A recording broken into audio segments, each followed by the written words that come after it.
From the snow-capped mountains of central British Columbia to you listening around the world, this, my friends, is Spaced Out Radio. I am your host, Dave Scott, sitting in the captain's chair of SOR headquarters. We welcome you to tonight's show, including Kingdom of Nye Radio and Revolution Radio. If you want to take a listen to our archives, they are free at youtube.com/Spaced Out Radio. Do me the favor, hit that subscribe button. Our website is spacedoutradio.com. It has a plethora of features for you. You can rock out to Bumblefoot, do a little shopping at the SOR Vault, grab a great book from We Read the Night, join the Space Travelers for $5 a month, and Captain Shirk has you all up to date on the SOR Newswire. Tonight's show is brought to you by Chive Charities. Help make the world 10% happier by donating to Chive Charities today. You can find them on our website. Lurking in the forests of Cascadia is the legendary Sasquatch. Yeah, we've all heard the stories before, haven't we? But as much as people are out searching for the wild man of the West, very few have had the ability to talk about, let alone do an entire project on trying to prove the existence. Tonight, from the Olympic Bigfoot Project, we are joined by Dave Ellis, Shane Corson, and Derek Randles, who are going to tell us what they've found, along with some incredible stories. Then at the bottom of hour number 3, I will bring you the SOR Newswire, brought to you by Paranoia Magazine. Dave Ellis, we're going to start with you here for just a moment, and I want to say hello and introduce you to the show and to our audience. How are you? I'm doing great, Dave. How are you? Doing just fine. Thank you very much. And I want to say thank you for coming on in. I am a big Bigfoot fan, man. Big Bigfoot fan. And I realize I have to put a comma in between the big and big. But either way, I think it's a topic that just absolutely intrigues me. I've had my own close encounters with this creature. I've seen 2 of them. And my audience knows those stories very, very well. But I want to say thank you for talking about the Olympic Bigfoot Project on Spaced Out Radio tonight, because I truly believe we need more of this, Dave. Yes. Yeah, it's a great organization. I've been very blessed. Derek brought me into the Olympic Project back in 2010. And I believe Shane was not far behind, if not already on the coattails of 2010. So we've been around as a group for, Derek, at least 10 years. And it's just been a fun ride. We are not out to prove the existence of Bigfoot. We're actually vet our material that comes to us, thinking that it is probably a misidentification or probably a known animal. And we go through all the process of elimination until we come to the point where we go, well, we don't know what it is that you've got there as far as evidence, but we think it's pretty strange. So we take a little bit different tack than some groups. Absolutely, my friend. And I want to introduce Derek Randles, your cohort here with the Olympic Bigfoot Project. Derek, thank you so much for joining us as well. Hey, it's a pleasure to be on with you, and hope we can give you some good information tonight, and thank you very much for having us. Oh, anytime, man. And Shane Corson, up here in Canada, I already had people asking, is this the hockey player or in the Stanley Cup champion, or is this just some Bigfoot guy who stole a name? Yeah. It's funny. I get that all the time. People Google my name and they say, you come up as a hockey player. And I say, well, yeah, it's Shane the hockey player. It's spelled Shayne, and my name's Shane. So, but That's you know right. what? I'll take that. He's a lot more famous than I am, so I like that. Well, you know what? The big question is, can you grow a good playoff beard? That's all that matters. It's all that matters. I got one going right now. So yeah. Perfect. That's what we need in this area around here, my friends. Gentlemen, I want to say thank you for all of you coming on in, because, as I said off the top, I've had my own Bigfoot experiences, and this is something that absolutely intrigues me. And we may agree to disagree on certain aspects of what this creature actually is, but the main thing is you guys are out there looking for it. And Derek, I want to bring you in here for a quick second. Tell us where you live and how you got involved with Bigfoot. Sure. Well, I live in Mason County in Washington State, and I guess the best way to describe would be probably about an hour and a half west of Seattle. near the foothills of the Olympic Mountains. And I got my baptism into Bigfoot in 1985 when myself and two other people were off-trail hiking up in the Olympic National Park about 8 miles up from a trailhead. And we had left trail and climbed up on the side of a ridge to make camp. And it's a long story, but we started getting rocks thrown at us. And if you can picture virgin wilderness, no roads, no people other than, a couple people that might be on the trail throughout the park. And here we are, quarter mile off trail, 8 miles up from the trailhead, and we're getting rocks lobbed at us, like, volleyball down to hardball size. And they were not thrown directly at us. They were thrown around us, which is, important to note. Never at us, but to the left of us and to the right of us. And as we hastily retreated down the mountainside because we were scared to death, I remembered I had a pistol in my backpack, and I kind of skidded to a stop. We were on a very steep slope. And I turned around before I continued after I got my pistol out, and this thing had stepped out of the timberline from about 65 feet away and was just standing there staring at me. And, 1985, I was 20 years old. Bigfoot was the last thing I expected to see, or even in my brain at that moment. But it absolutely rerouted my life from that moment on. And I guess you could say, like I said, it's a long story, but I kind of went into research that week, and I haven't stopped. I've had this insatiable urge to learn everything I can about what I saw that day on the mountainside. And that's what got me into the research in the beginning. Derek, it's addicting, isn't it?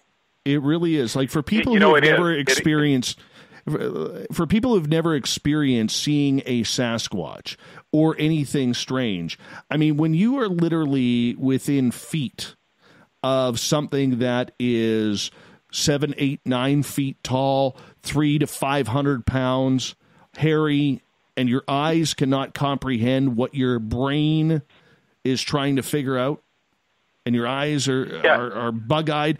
Tell us about that moment, what that is like. Well, honestly, it scared the crap out of me. I was frightened beyond belief. I'm not going to lie. I was just absolutely terrified at that moment. It's like, I've said this before, it's like something stepped from myth out into reality at that moment, and your brain doesn't really move quick enough to process what you're looking at. But my fear level just went off the charts, and it shouldn't have been there. It wasn't anything that I was, my dad was a hunting guide here in Washington State. I'm an avid hunter, but up until that point, Bigfoot was never something that, we talked about at the dinner table, and all of a sudden I'm staring at one. And I had a feeling of dread. I think Bigfoot sightings, they hit everybody in a different way. And for me, I was terrified, but there's a big but here. I had to know more. Once I got over the fear and I handled myself and I got my heart right, and some days went by, I just, like you said, it's addictive. I have never been able to put it down in the last 35 years because I know I'm not a believer. I'm a knower. Everybody in the Olympic Project was handpicked by myself, David, or Shane, and we're all like David was saying. We're not out to prove the existence. We all know they're real.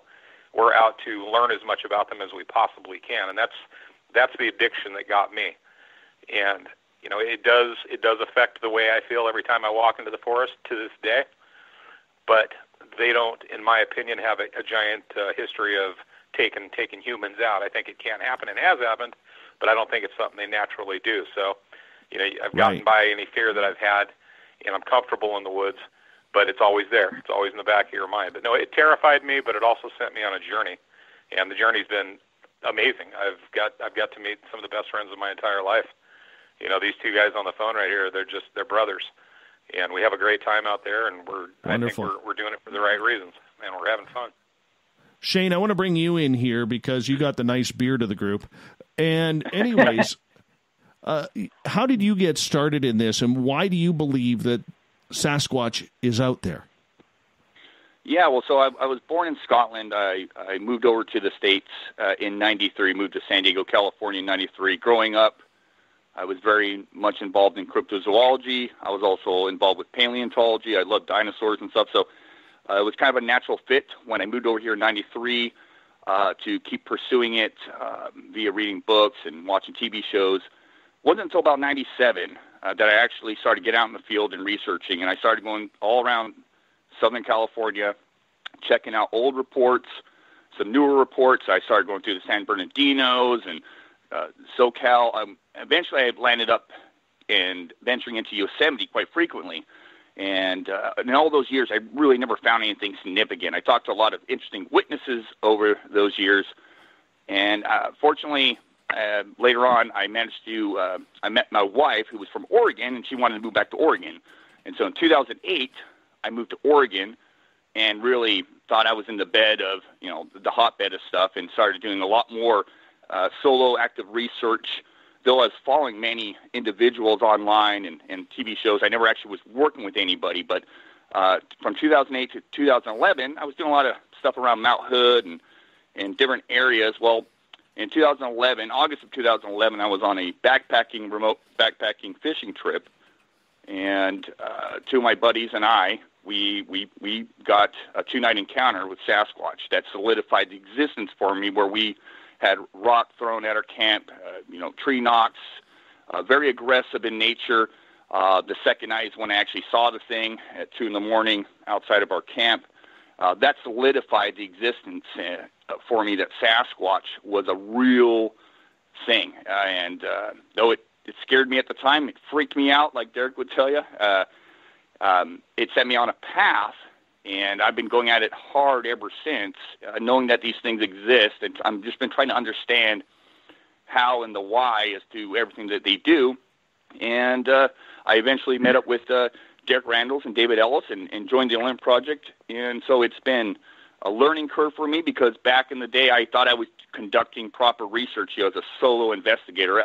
And honestly, I wasn't. I really wasn't. I was more of a ambulance chaser, and I thought I was tracking stuff properly and doing methodical stuff properly, and I really wasn't. When I joined the Olympic Project, it really opened my eyes as to what can be done with this subject matter and how to collect data properly. So it's been a real honor being a part of the Olympic Project. And how about for you, Dave? Yeah. Did you have a close encounter or anything like that got you on the path? Actually, I had a close encounter, but previous to my encounter, my grandfather had an 80-acre farm down in Battleground, Washington, and he had an experience that he liked to tell the grandkids when we'd all sit around and listen to his stories about the time when he was cutting hay with his tractor. He had a sickle bar and was cutting hay, and up popped a 5-foot-tall monkey. He guessed its height by the height of the hay. The hay was about 4 feet, and he said he could see it from about the shoulders up. But it ran through the hayfield on 2 legs and jumped across a fence and into the woods. So since I was about 5 or 6 years old, in the back of my mind, I've been conditioned to think that there's monkeys in the woods. So fast forward to about another 5 or 6 years, I'm 11 years old, and I'm in a 40-acre cow pasture that we call the stump field. It was a great place to go and have a lot of fun as kids, do a lot of exploring in this particular area.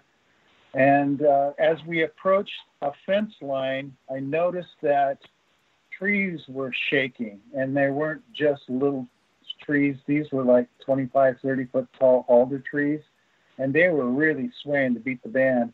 And that stopped me in my tracks.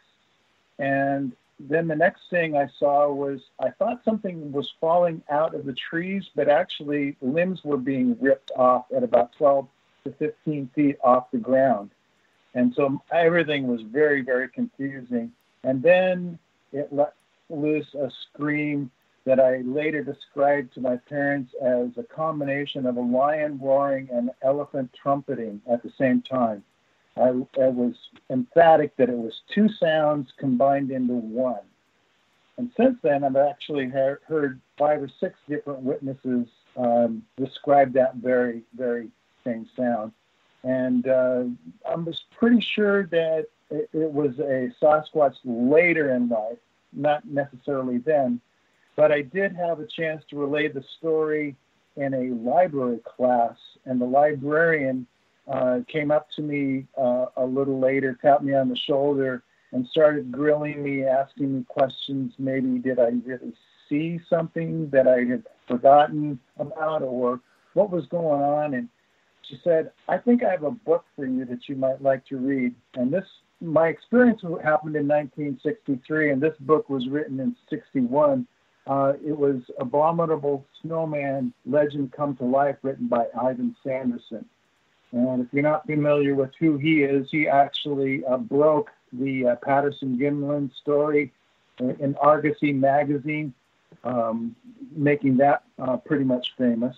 But anyway, early on in my life, in the early 60s, I had kind of a desire to know more about it. Then life happened, and it wasn't until about mid-1995 that I started getting back into interest in it with the advent of the internet and stories.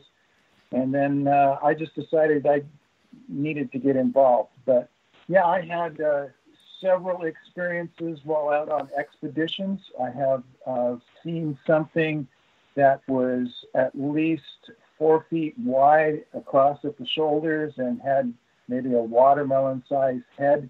I was maybe 100 feet from that particular subject, viewing it on a thermal. I thought what I was looking at originally was an elk laying down until it stood up, and then I knew exactly what I was looking at.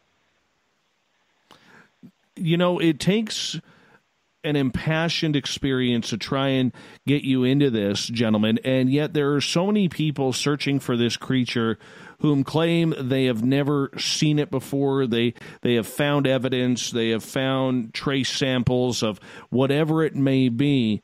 In order to really, and I don't know if this is the proper term, but to bond with trying to find this creature, Derek, do you think you have to have that close encounter in order to do that? Or can somebody who's never seen the creature before get that dialed up into it, as, say, you are and this team is, without having that sort of close encounter? Oh, absolutely. I think that the subject intrigues many people. And, it's a legitimate desire to learn more, whether you've seen one or not. I will say that, having seen one, and I think I've seen, pretty sure I've seen 2, possibly 3, but that's it in 35 years.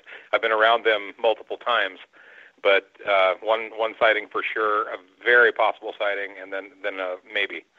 But yeah, I think it hits everybody differently. To me, I like you said, it's an addiction. I've never been able to put it down, but I know several people in the field that are fantastic researchers that haven't laid eyes on one, that have every bit of zeal, and they're just as passionate about the subject as I am. So I just think it just wherever it hits your psyche, however it hits you, will depend on whether you're going to pursue it or not.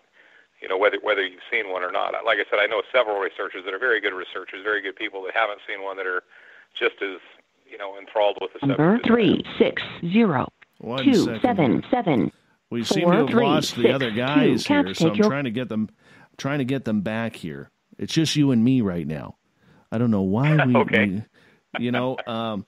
I'll just continue with you until the bottom of the hour here, and I'll try and hook up with those guys as well. In regards, Derek, to the idea that we are having, these kinds of sightings, and people are wanting to get involved with this creature and wanting to get involved with the research. Do we look at it as something that this is something everybody can do, or does there have to be a modicum of training and understanding of what the creature is? No, I think anybody can do it. It's the weird thing is it's incredibly hard, and I mean that's an understatement. This line of research it's almost impossible. I mean, finding real evidence, and one of the reasons that we look for evidence is so we can establish patterns, and so we look and document the evidence that we do find very methodically, and then over the years, patterns start to emerge.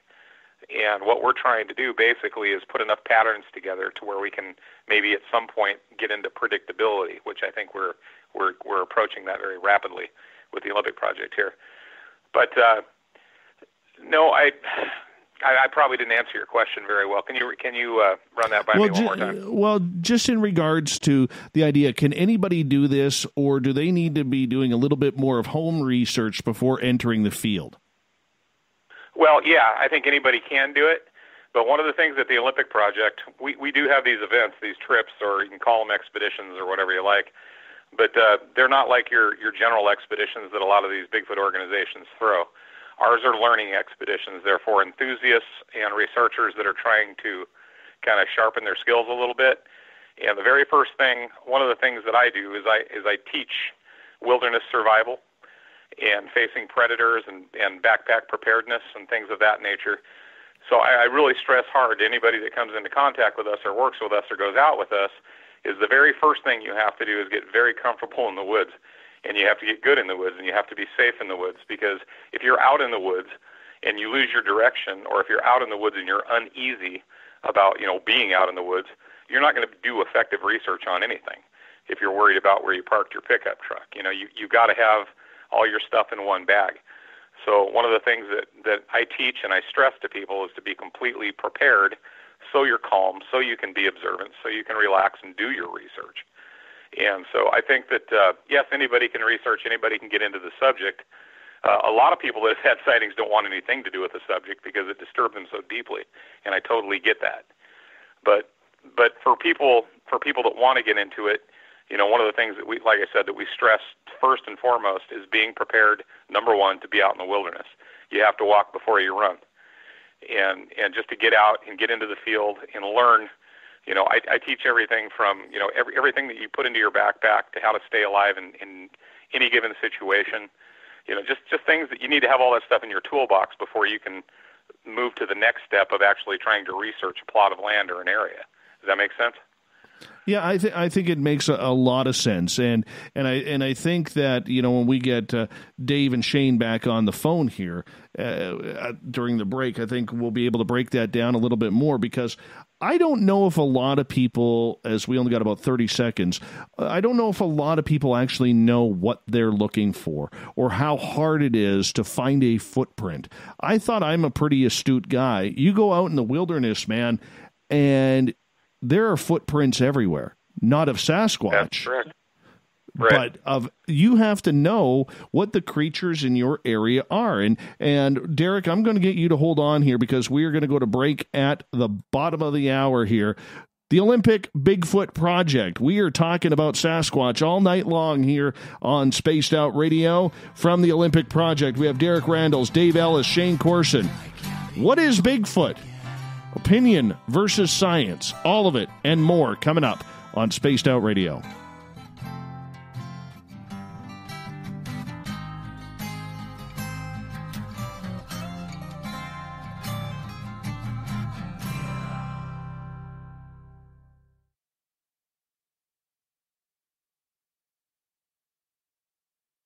Hey, space travelers, this is John Resig, founder of the Chive and Chive Charities. If you know anything about our website, you know we like to do things a little differently.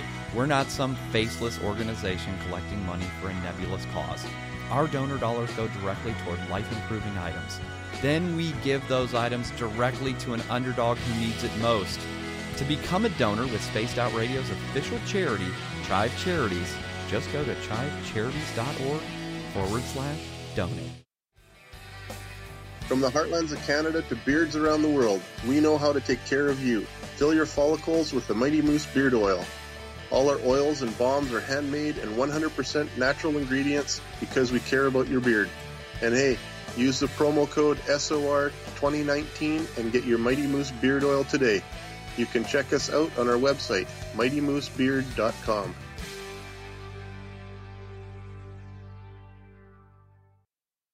Hello, this is your guitar man, Ron Bumblefoot Thal, and I have to tell you, I love the response I get for Little Brother is Watching from Spaced Out Radio fans. It's amazing how music can inspire and make people think deeper about what's going on in the supernatural world.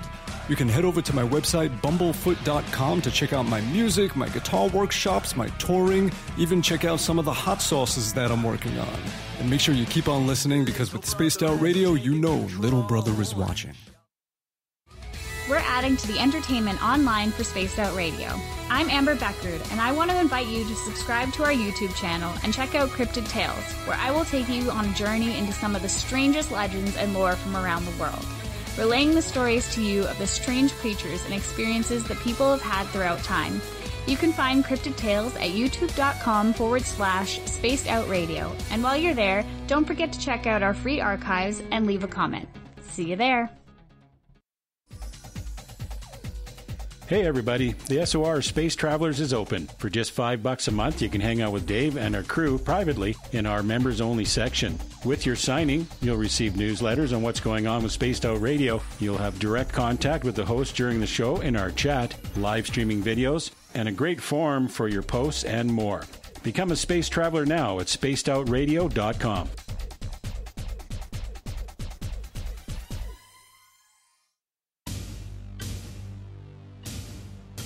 You wanted new SOR gear, and now you can have it. The SOR Vault is fully stocked with t-shirts, hats, hoodies, mugs, and everything in between, with great logos for you to choose from.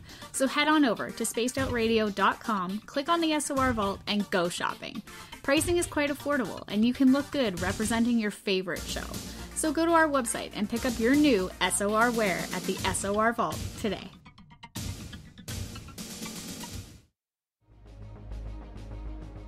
Hello everyone. This is Ryan Stacy from the Experiencer Support Association, otherwise known as TESSA. We're glad to team up with Spaced Out Radio to help investigate your experiences on the SOR Sightlines Report. Together, we'll investigate the strange sightings and occurrences you've had. We're looking for answers just like you. So fill out a Sightlines Report on the Spaced Out Radio website and let's figure out what's going on together. If you like it hot, real hot, then heat up your meals with Bumblefoot hot sauce. Get your Bumblefoot hot sauce today. The sauce, Bumblicious, and the 4 million Scoville unit Bumble. We're going in hot, real hot, coming out even hotter. Keep the milk nearby and tantalize your taste buds tonight. Bumblefoot hot sauce, available now at kajans.com. Cold drinks, great food, and the best music in Vancouver. The Moose Vancouver is the place to be, open until 2 a.m. nightly. Everything on the menu starts at just $6.95. Who serves food that cheap anymore? At the Moose, you'll never know who you'll run into. Rock stars, actors, athletes. It's the place everyone wants to be. So join us at the Moose Vancouver, the official party bar of Spaced Out Radio. Hello, Space Travelers. It's me again, Carl. Don't forget to join the Space Travelers Club for just $5 a month and follow Spaced Out Radio on Twitter at Spaced Out Radio. Our Instagram, Dave Scott SOR. Our Facebook page is Spaced Out Radio Show. Our archives are free at youtube.com/Spaced Out Radio. Come woo it up with Spaced Out Radio today. Bye!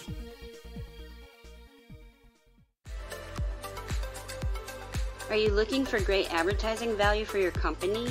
Look no further than Spaced Out Radio. We have a multitude of places to get your name out there, including commercial ads during the show, special promotions, and banners on our website.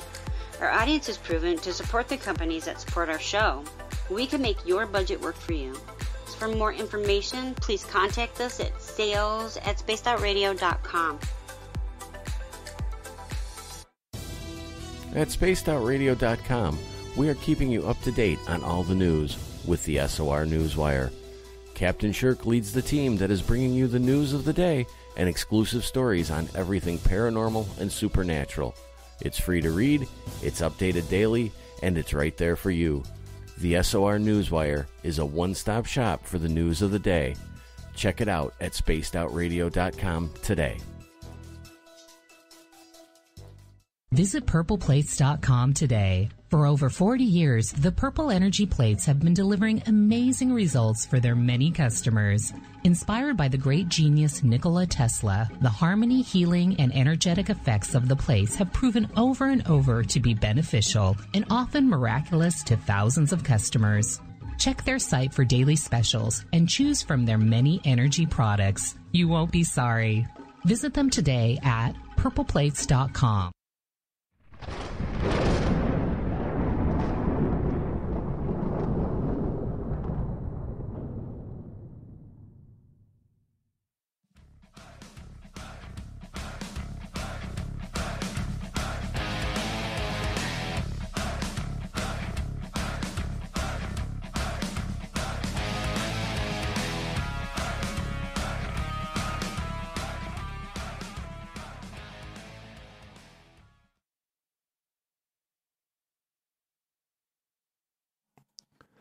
Welcome back to the second half hour of Spaced Out Radio tonight. I am your host, Dave Scott, sitting in the captain's chair of SOR headquarters. We thank all of you for tuning us all in tonight. I want to remind all of you that if you missed portions of this show or others, you can check out our free archives at youtube.com/Spaced Out Radio. Just do old Davey the favor, hit that subscribe button. Our website is spacedoutradio.com that you can check out while you're listening to the show. We got a plethora of features for you that may excite you. Tonight we are talking Bigfoot all night. From the Olympic Bigfoot Project, we have Dave Ellis, Derek Randles, and Shane Corson. We got Dave and Shane back after, their phone lines accidentally cut on out, but that's okay. Shane, I want to start with you on this one, my friend. What do you think Bigfoot is? You know what? It's one of those questions I really don't have an answer for, obviously. I've not proven anything up until now, but I lean towards that Sasquatch is some sort of primate, some sort of either hominid or hominin, and that's just based on my years of research. A lot of people, they go, oh, Sasquatch is not just some dumb ape, and I find that derogatory towards apes because, to be honest with you, apes are not dumb. They're actually super intelligent. So I fall within that lineage that Sasquatch is probably some sort of higher primate that, like us humans, is very intelligent and very adequate in their realm and where they live. So that's kind of where I fall, based on anecdotal stories that I run a podcast myself, Monster X Radio, and I've talked to thousands of witnesses over the years, and I've had my own experiences, and working with, the Olympic Project, I've come to my own conclusions based on what I consider evidence. And you hear the same thing over and over again in these stories, from hunters and all sorts of walks of life, different individuals. So, yeah, I fall in the line that Sasquatch is some sort of higher primate that fits in there somewhere. But you know what? That doesn't matter to me. I know it exists. I don't ever claim to know exactly what it is, and I can work with that. That's I don't have assumptions as to exactly what Sasquatch is, but I definitely believe, based on a lot of the stories out there and what I've come across over the years, you're talking about something that, is reported to raid trash cans, eat roadkill, build nests or structures, hunts deer and elk, occasionally walks on all fours, and it's very animalistic behavior. But yet, you also have the aspect that it is very human-like in nature in a lot of ways, and its curiosity and how it reacts with people. So it's a fine line to walk. But I definitely think that it's explainable if you look at the facts out there and the sheer amount of reports that come out that share the same stuff. Well, the idea behind it, though, is you have an opinion of what it is. And next half hour, we're going to get into opinion versus fact and scientific fact. But you're still open-minded enough, from what I'm hearing, Shane, that we don't know what this is. We don't know what we're searching for. We know that there are sightings, but what exactly it is, we can't define it yet. How hard is that to, want to say that you believe it's a primate? However, you still have to keep an open mind, because many people in the Sasquatch community absolutely refuse to do that. Yeah, and that's a horrible, horrible spot to be in, because first of all, I'm no scientist. I do work along other scientists, other biologists, and other individuals that have accredited backgrounds, and so I those are a lot of my peers that I listen to. At the end of the day, I'm no scientist, and half your pundits and so-called researchers, investigators, they don't have any other background. They have experiences, right, and they do sometimes come across some really neat stuff. At the end of the day, we really don't know what we're dealing with. All I can base my opinions on are, from my experiences, what I've collected over the years, what I've seen through my own eyes, and the witnesses that I've interviewed. We do have we do have tracks, right? We find these tracks, and they're bipedal. They got a human-shaped foot almost, and in many cases. And, we do have hair that fits into the parameter of some sort of unknown primate or primate hair, but we don't have nothing to compare it to. When you find hair up here in the Pacific Northwest, especially within the nest site that we've been working on for the last 4 years, and you find not just nests but hair that matches primate hair, that stands out to me, right? And then a lot of the other things that go along with, the nest site study that really stand out to me. And then, of course, like I said, you have to keep an open mind in this. If you come into this subject matter thinking you know it all, you're going to find out you know nothing unless you're that biased. You're so stiff-necked. There's not going to be, I don't work with those individuals that are stiff-necked because there's no change in that person's mind or even trying to convince them or share stuff with them because they already have a set opinion. Dave, what's your thoughts? Well, I concur with Shane, and that's probably why we stick together, is what is it? Well, we don't know what it is. We're looking for evidence that we can say is more towards what we think a Sasquatch is, but to date, we haven't really defined it. Whatever it is, it leaves footprints, and there are specific identification markers that Jeff Meldrum has shown to be, different from typical human footprints. So there is something out there that is human-like, but not human. And then you've got thousands upon thousands of sightings that state very similar behavior types, very similar characteristics. They seem to have communication skills that are utilized for all across the United States. For instance, the wood knock. People hear it something out there wood knocks that is not a woodpecker or a crow, and most likely not a person. I've actually had a communication back and forth, wood knocking with something out there. I come to the precipice of saying Sasquatch, but I hold back because it just isn't proven quite yet. There's also hair samples. Shane alluded to the fact that we collected some hair samples out of a nest site that were identical to hair samples that we had collected 5 years earlier, 50 miles away as the crow flies. So something out there is identifiable as different, but we don't know what it is exactly. And we're just on a truth adventure, if you will. We're citizen scientists that are trying to find the answer, but we haven't got a body yet that we can prove to science that they exist, so we just keep pecking away. Derek, do we need a body? I don't need a body. Science will tell you it needs a body. Honestly, I could care less.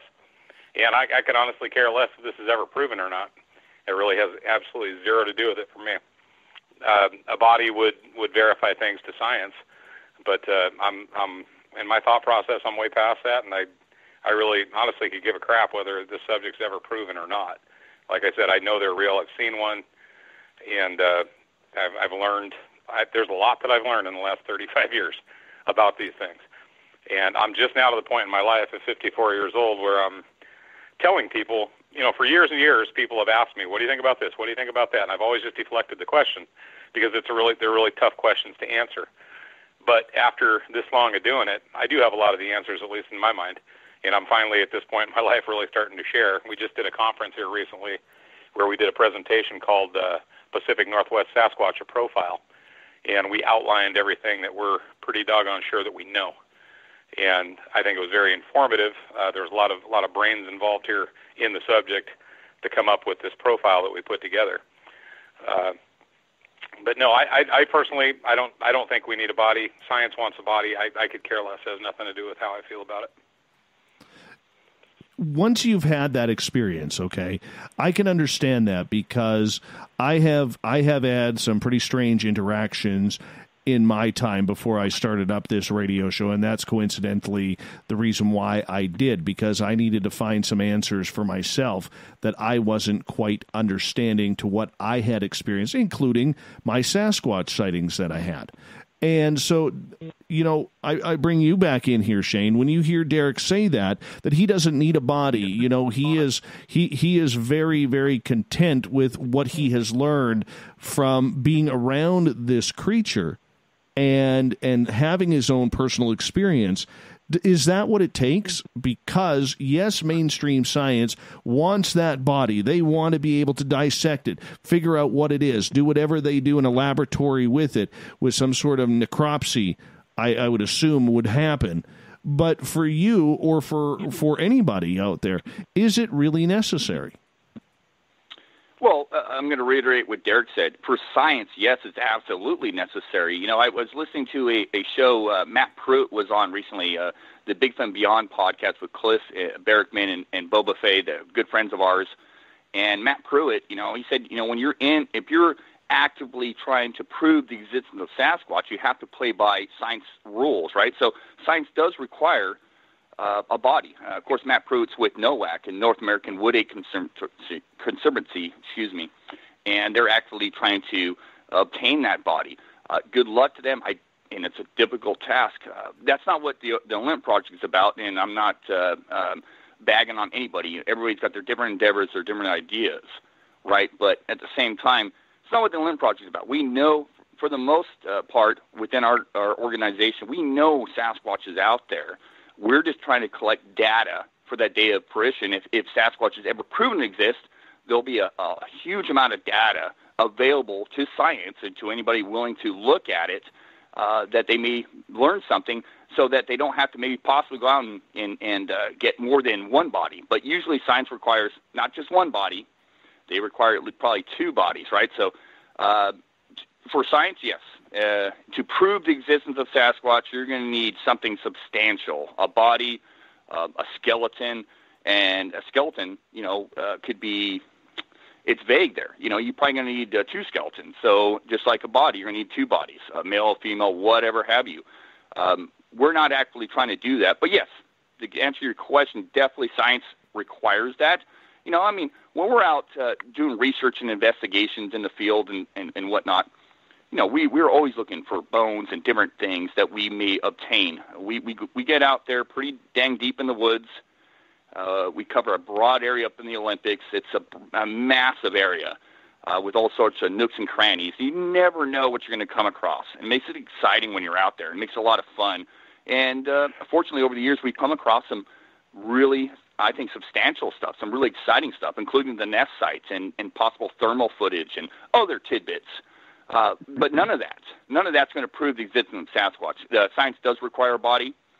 It won't come from the OP unless we stumble across it. Dave, why haven't we found a body? Where is this thing hiding? Are they burying them? Are they taking them into another dimension like many people believe? Are they being thrown down cliffs in rocky areas to shatter bones? What are we looking at here? Well, I can give you my subjective opinion. Personally, I believe that they bury their dead. Obviously, that's because we haven't found a body that I've kind of come to that conclusion. But just in the interactions that I have had over the years leads me to believe that this is they're a social creature, like we are a social creature. They may have seen us bury our dead and are mimicking that. It may be just part of their social structure. But that's part of the reason why I think that we have not found the body. The other is, I believe, related to how many are out there. And I think that although there are a lot of people with a lot of different sightings, I think there's far fewer than we think. And if it's just a matter of numbers, maybe in the Olympics, Derek has one opinion of how many are out there. I have a little bit different opinion. But there's probably less than 300 on the Olympic Peninsula, and even though that's a high number, you try and cover that amount of area with people, and you'd never be able to find those people either. So it's part and parcel with, I think, they bury their dead, and partly because of the numbers are so low. And I don't know what it could be. I really don't. With the amount of wildlife out there, and I'm thinking even just the scavengers like coyotes and wolves and other scavengers out there, you would think, Dave, that there would be something pop up, a femur, a shoulder, a hip bone, something. Well, if you think about it as far as skeletal structure goes, why would that skeleton not be thought of as being human?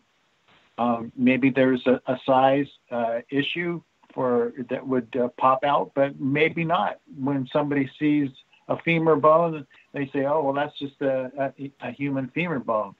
So I think some of the skeletons have been found, but they have just not been thought of to be Sasquatch.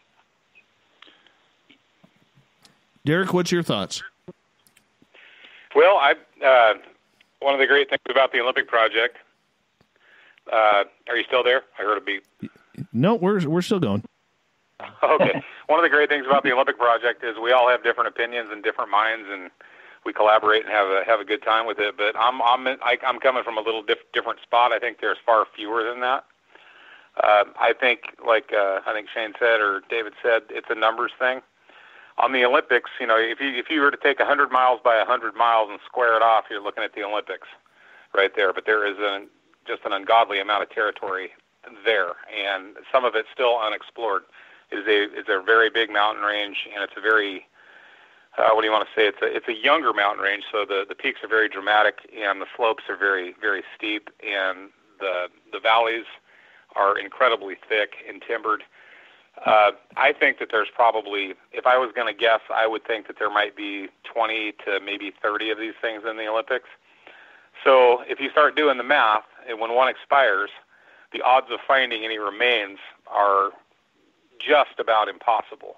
Okay, that given with the fact that the ground is very acidic, and like you said, with predation and all of the critters, right down to porcupines and everything that eats on. If an elk expires in the Olympics in about 2 weeks' time, it is completely gone, and I mean completely gone.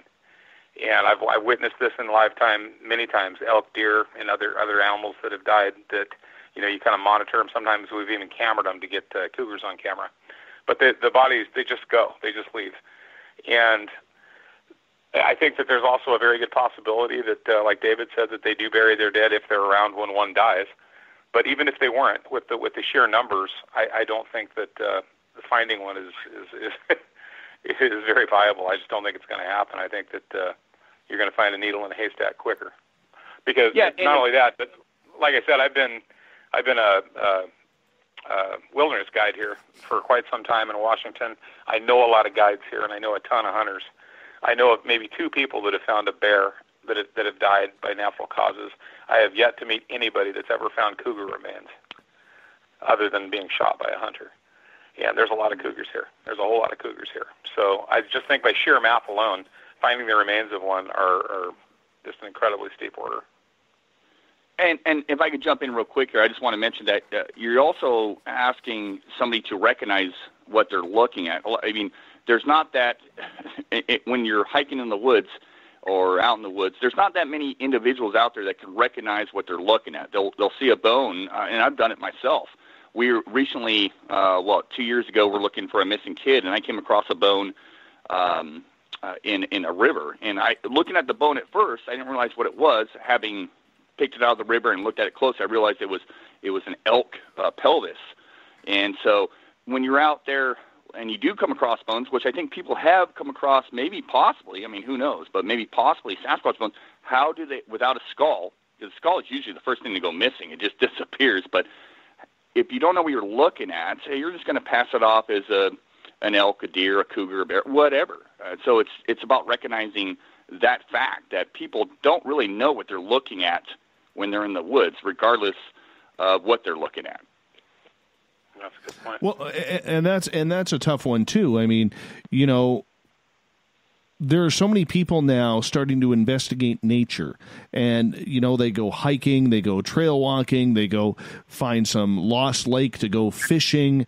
You know, they don't understand the dangers of what is actually happening in the forest. I mean, obviously, a lot of these people need to be shown some David Paulides missing 411 cases in order to see how unsafe it could be traveling in the wilderness without proper attention, gear, or even going alone and not being prepared properly. But you know, so I can understand misidentification very, very simply. You know, what about, as we only got about 2 minutes left here, Dave, and I'm going to ask you this. What about, you know, all of the First Nations legends out there that believe there is something more to this creature than what the white man perceives as Gigantopithecus or some sort of primate? Well, I am the last person to discount anything that would be coming out of the First Nations. It's a cultural thing. Obviously, we come at it from the white European culture comes at it a little bit differently than the Native American culture. That's just because of our science way of looking at things through our particular culture. And then for the Native American culture, it's much more deeper meaning than we ascribe to it. So I really do enjoy listening to their particular take on it. Do not discount it, again, because it's a cultural thing. So will not discount their views of what's going on. I listen to it. I may understand it. Maybe I don't, but it doesn't matter. It's just a certain viewpoint. And we only got about a minute left here, Dave, and you know, we may continue this conversation because I'd like to get Derek and Shane in here on that. So why do you think, with about 40 seconds to go, that so many Sasquatch researchers are dismissing the First Nations stories, legends, folklore, whatever you want to call it? Oh, probably just a misunderstanding, and like I said before, it's a cultural situation.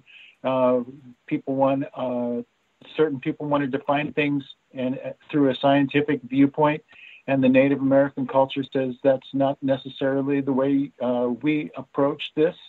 They have had a much longer look at what's going on, and so I'm not going to be dismissive of their particular event or their look at it.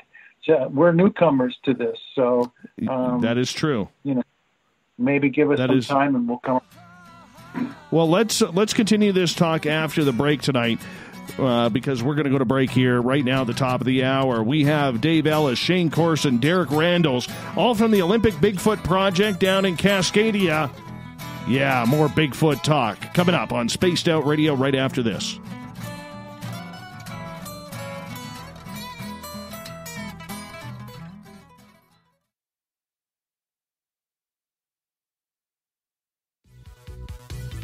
Hello, Space Travelers. It's me again, Carl. Don't forget to join the Space Travelers Club for just $5 a month. And follow Spaced Out Radio on Twitter at Spaced Out Radio. Our Instagram, Dave Scott SOR. Our Facebook page is Spaced Out Radio Show. Our archives are free at youtube.com/Spaced Out Radio. Come woo it up with Spaced Out Radio today. Bye! The party is always on at the Moose Vancouver. The Moose Vancouver is where you want to be when visiting Canada's West Coast. Open until 2 a.m. nightly, the Moose cranks up the rock while serving some of the best-rated food in the city. The menu starts at $6.95. Why party anywhere else in Vancouver when the Moose is right there? Get your horns up and rock with the Moose, the official party bar of Spaced Out Radio. Are you an experiencer of something strange that can't be explained? Do you want help finding out what's going on? I'm Ryan Stacy. head of the Experiencer Support Association, otherwise known as TESSA. We've teamed up with Spaced Out Radio to investigate cases filled out in the SOR Sightlines report. We are independent, and there's no cost to what we do. All we need is your experience. Let's find out what's happening together on the SOR Sightlines report.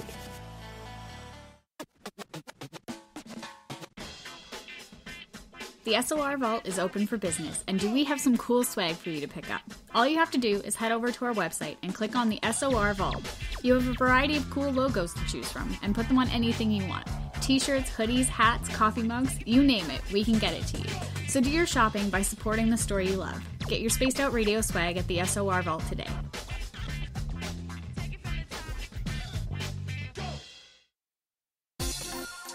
For the price of 1 cup of coffee a month, you can become an SOR Space Traveler.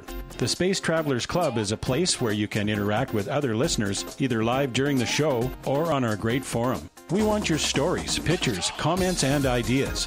You'll get live video streams, exclusive content, and be a part of our newsletter. Stay in touch with everything SOR. The Space Travelers Club is just $5 a month at spacedoutradio.com.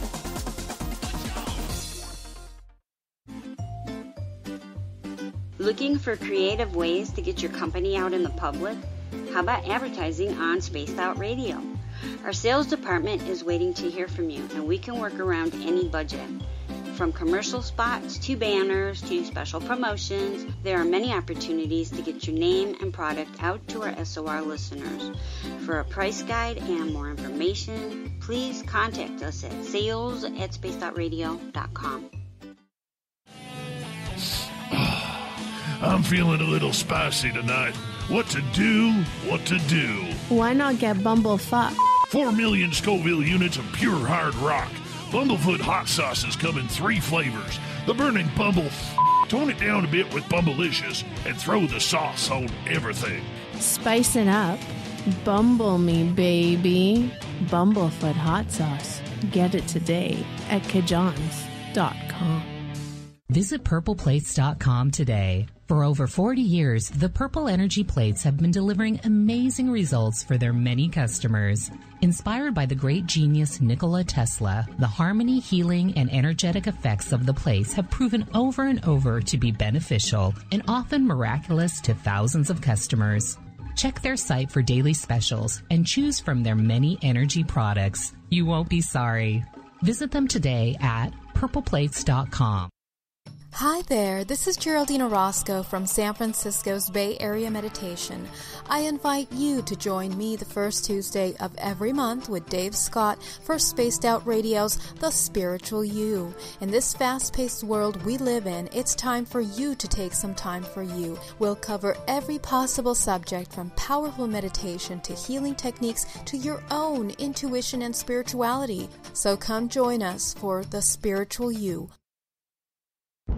Are you intrigued by Paranormal Talk Radio? You'll love the new Paranormal Radio app from TalkStream Live. You'll find a great selection of talk shows covering UFOs, ghosts, strange phenomena, and much more. Download the Paranormal Radio app now and start listening to the very best in paranormal talk entertainment, including the network you're listening to right now, the Paranormal Radio app, free in Google Play and the iOS App Store. Get your horns up with me on Spaced Out Radio. This is Ron Bumblefoot Thal. Come tune in to SOR where you can hear me rock out with Little Brother Is Watching, the official theme song of Spaced Out Radio. And then come on over to bumblefoot.com where you can find out about my tour schedule, my music, and everything else. Bumblefoot.com keeps you up to date on what I'm doing and the best way to stay in touch with my music and music camps. Sign up for my newsletter at bumblefoot.com and remember, Little Brother Is Watching. We all know on Spaced Out Radio we love a good beard and mustache, so why not take care of your facial hair with Mighty Moose Beard Oil? Made in Canada, we're taking care of beards and stashes around the world. We use 100% natural ingredients with our oils and balms to make your whiskers feel silky smooth. Use promo code SOR2019 at MightyMooseBeard.com today.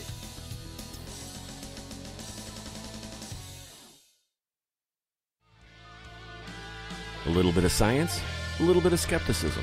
Add a dash of snark and you have the makings of Spaced Out Sundays with me, Everett Thiemann. Together we will look into the reality of the paranormal with an open eye and rational thought. Oh, did I mention there'll be plenty of woo as well? Your time spent with Spaced Out Sundays will make the night even better. The chat rooms are open 9:06 p.m. Pacific, 12:06 a.m. Eastern, right here at spacedoutradio.com. We are scouring the world for the most intriguing stories of your day. Take the time to read up on the SOR Newswire, where our team, led by Captain Shirk, will deliver to you some of the best paranormal and supernatural news, along with some stories that will blow your mind from the weird to the wacky. It's the news outside the news that piques interest, and that's what we're looking to deliver to you. The SOR Newswire, only at spacedoutradio.com. Hi, this is Amber Beckrud, and I want to invite you to subscribe to our YouTube channel where we store all of the SOR show archives for free. And as an added bonus, every 2 weeks I'm posting brand new content on Cryptid Tales, where I will get into some of the spookier legends and folklore from around the world and tell the stories that go with them. Find us at youtube.com/spacedoutradio and check out Cryptid Tales today. Drop a comment and let me know what you want to hear. See you there. You're listening to Spaced Out Radio with Dave Scott. Follow Dave on Twitter at Spaced Out Radio and on Facebook, Spaced Out Radio Show. Welcome back to hour number 2 of Spaced Out Radio. Tonight, I am your host, Dave Scott. Thank you so much for joining us. We want to say hello to everyone listening in on KZFX 93.7 FM in Ridgecrest, California, UPRN 107.7 FM in New Orleans, WQEE 99.1 FM in Newnan, Georgia, in Dangerfield, Texas, KDNF AM 1560, and KDUN AM 1030 in Reedsport, Oregon. On the digital side, we're proud to broadcast on Kingdom of Nye Radio and Revolution Radio. Good to have you with us. Remember, you can always check out our free archives by going to youtube.com/Spaced Out Radio. Just do old Davey the favor, hit that subscribe button. The Desert Clam has set the password for tonight in the SOR Space Travelers Club. Paleontology. Paleontology is your password. Use it wisely, space travelers, as the clam sets a password each and every night right here on Spaced Out Radio. Our website is spacedoutradio.com, where we have a plethora of features for you. Rock out to Bumblefoot, do a little shopping at the SOR Vault, grab a great book from We Read the Night. Join the Space Travelers for $5 a month, and Captain Shirk has you all up to date on the SOR Newswire. We're talking Bigfoot tonight out of Washington State, Oregon. Yeah, Cascadia is loaded with these giant, hairy, wild men-like creatures. All you got to do is go out there and try and find one. The reigning hide-and-seek champions are being searched by the Olympic Bigfoot Project. Dave Ellis, Shane Corson, Derek Randles, all here with us tonight to talk about this subject. And right before the break, guys, and Shane, we'll start with you on this. You know, we were talking to Dave just about what is it? Where's the bodies? You know, why aren't we finding anything? The wilderness can get a little ugly. It could be a little dangerous. I mean, never mind the other animals and creatures that are out there. Where do you think the bodies are hidden, Shane? And will we ever find one? Well, that's a huge loaded question there. I think possibly they have been found in pieces, and as I talked about before the break there, I think a lot of people just don't recognize what they're looking at. But I think that's few and far between, because I think that Sasquatch is just small in numbers in general. They're just small in numbers. To find a body, a bone, would be a tremendous find. But you have to know what you're looking at and recognize that. And there's, even though there are a lot of investigators out there, it's a drop, it's a needle in a haystack, just as Sasquatch is. It's a moving needle in a haystack.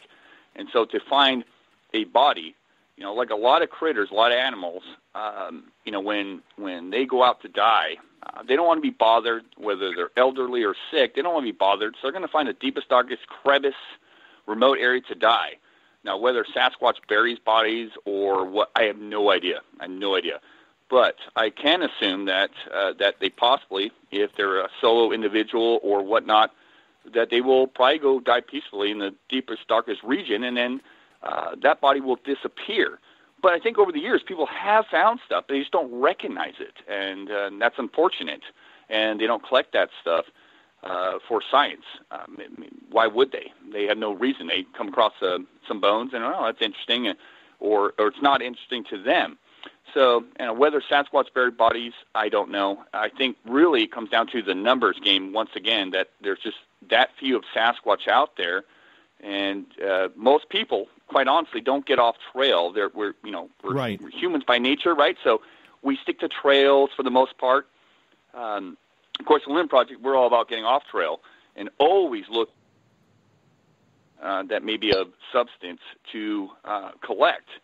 But still, it's a numbers game. It's so difficult. When you get into the Olympics, into the Olympic Mountains, into the vast stretches of these areas, you really realize the difficulty of finding anything, and so it's that difficult. And so I think Sasquatch, they could, whether they bury bodies or bury their own, or die off in the wilderness in the remote areas, when they're few and far between to be found, it's like winning the lottery. It really is. And Derek, I want to ask you the same question that I asked Dave right before the break in regards to First Nations people who believe that this is some sort of mythical type creature that has been haunting them for centuries. Well, First Nations people probably know more about Sasquatch than we'll ever know. I think that they're I just think that you need to listen when they talk, honestly. I don't know, as David was explaining, it's their culture, and we're coming to it, from more of a scientific approach. But I think the First Nations people are probably more clued in than almost anybody, and maybe their definitions and their meanings don't make total sense to us, but that doesn't mean you should discount it. I honestly think that the First Nations people in general probably know more about Sasquatch than we ever will. Well, let me follow that up with you here for a second, because, I agree with what you are saying wholeheartedly on that. I really do. And I've had the fortunate ability to speak with a number of First Nations people regarding this extremely awesome topic that we are discussing tonight.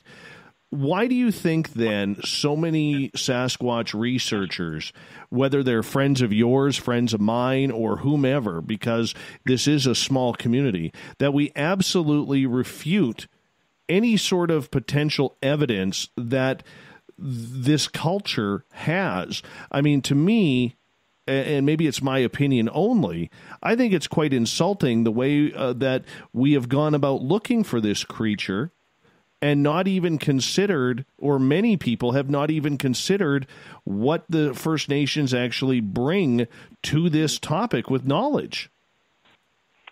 Well, with research, as you go along in your quote-unquote research career, you can go down many paths.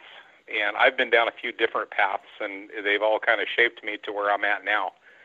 And where I'm at now is I can't discount what anybody says. Okay, I have some core beliefs, but I can't discount what anybody says. I don't make fun of anybody for their opinion.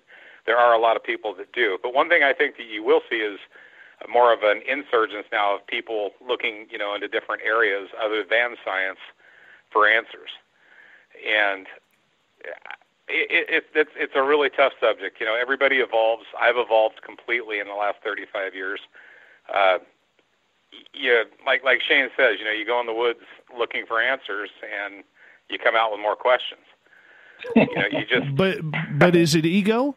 Is it ego, Derek? I think arrogance, and ego have a huge part in it. I mean, and I've seen this in real time with researchers. They'll get out and they'll do their thing, and they'll be a researcher for a while, and then they realize how incredibly tough the research is, and even to find any viable evidence that you can record as data. And then they start going to different places, and a lot of times it's the arrogance in somebody. Well, if I can't get this done, then there's got to be something else happening here, which kind of contradicts what I'm saying, actually. But I don't know. I'm just at the point now. Honestly, I was when I started this, I was more in the ape category. I actually started working with Dr. Meldrum in 1996, and I was kind of all in on that. And over time, I've in my own experiences and all the years of research that I've done, there is something way more to these creatures than just that. Because, like I said earlier, this game would be long over if that was the case. There's a type of intelligence happening here that blows my mind when I think about it. It just absolutely blows my mind. And the experiences that I've had, it just blows. There's a lot of intelligence going on. So why are so many people out there in the research community more willing to laugh at the research that is being done rather than use it as a tool, since we really don't know what we are looking for? Probably because there's so many question marks everywhere. And if somebody's brought up with, staunch science, that they're going to have a tough time bending out of that. And you know what? I'm not going to fault anybody for believing. I'm not going to be mad at somebody because they don't think like I do. And there's a lot of that going on in the Bigfoot community. If you don't think like this, then you're an enemy. It's kind of like a groupthink thing. And I just think that you got to have an open mind, because we could all be wrong about what we think. You have to have an open mind in this. And I have my own set of beliefs and thoughts and opinions, but I'm the first person to stand up and say I could be dead wrong with all of it. But when it comes, like you said, well, go ahead. Go ahead. Please finish up. Well, when it comes down to, like you were saying, the First Nations people, I think that there's a lot of knowledge there, and I think some people should key into some of it. I don't know, personally, all of what their thought processes are, and I don't know everything about how the First Nations think, but a lot of the stuff that I have heard, I think there very well could be something to it. But see, I don't approach this subject with arrogance or ego. I approach it with my eyes wide open, and I'm trying to learn as much as I can. And if there's somebody that I have some respect for, I'm going to listen to them, even if their thought process doesn't align with mine. I'm going to listen the best I can, see if I can learn something. And I think that open-mindedness is what is needed, Dave, because in this field, one of my pet peeves that I have learned, and I'm not a researcher. Okay, I'm an experiencer. I'm a former radio journalist. Okay, and the one thing that I have noticed in all the people that I have talked to on this subject, all right, is there is a real hardcore belief that we need to be able to prove what this is. And we cannot agree on how to prove what this creature is. You have the scientific community, you have the spiritual community, you have the people who take their own tangents and decide, well, this is my opinion of what this creature is, and I'm not hearing anything else about it, Dave. And I ran into a couple of these researchers at a Paracon down in Washington State earlier this year, where they were sloughing off, laughing, about anything that could be potentially not on a scientific scale.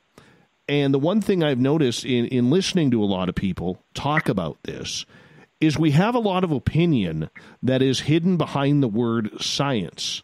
So with you guys at the Olympic Bigfoot Project here, how do you keep an open mind with trying to get scientific results? Because from hearing all three of you, and yes, the opinions are different, but there's also respect that all three of you have said tonight, we don't know what this is, and we have to keep an open mind. Yet there are researchers out there who are absolutely refusing to discuss anything else besides a big hairy monkey out there, and everything else is just absolute stupidity. Well, a long time ago, the Olympic Project came to a methodology agreement, and that methodology was based upon the null hypothesis, which states that in order for you to come to any kind of a conclusion upon the evidence that you're looking at, you must eliminate all possibilities of knowns. So, for instance, if we hear a scream, we have to prove that that particular scream is not a coyote, is not a cougar, is not a bear, is not a person. And once you can meet all that criteria, that you've proven everything that it isn't, what remains is a possibility that you are dealing with something that is unknown. So that is the lens with which we, as the Olympic Project, go about our business. We're not about proving anything. We're about eliminating what is possibly known creatures that could be doing this particular behavior or leaving a specific type of evidence.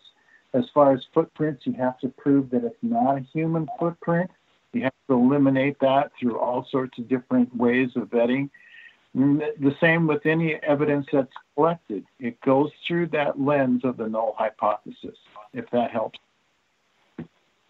So do you then yourself, Dave, ever find yourself getting disappointed when you look at these creatures or these people who are investigating these creatures, and they're all like, well, this is a monkey. This is a North American monkey. I don't buy into that Native Indian folklore, and to hell with that, and it's just garbage, and there's nothing there. No, we shouldn't even be looking into that because it's out there. Doesn't bother me. I realize who I'm dealing with when I hear that kind of behavior. And it's not anything that I subscribe to. It's their personal subjective opinion. They have not proven anything to me. So I go about my business. It doesn't matter what they think or what they do. It matters what I think, what I do, and my commitment to the Olympic Project. That's what matters. Shane, what's your thoughts? Well, I mean, that within the Native Americans, the Olympic Project has worked with a lot of different First Nations individuals. In fact, a lot of our symposiums that we put on, we talk with a lot of these First Nations individuals that approach us. In fact, just recently, when I was doing the Sasquatch Summit up in Ocean Shores, Washington, I had two individuals, First Nations individuals, on a certain reservation up in the Olympic Peninsula, that contacted me and approached our table there, and we're speaking about possible nests they found, and they were very open to discuss. They were very open to share what they thought and their opinions. And guess what? I have a huge open ear, especially when it comes to that, that sort of thing, that realm. And I learned a lot from them, and I think we shared a lot of ideas and whatnot. So you have to have that open idea.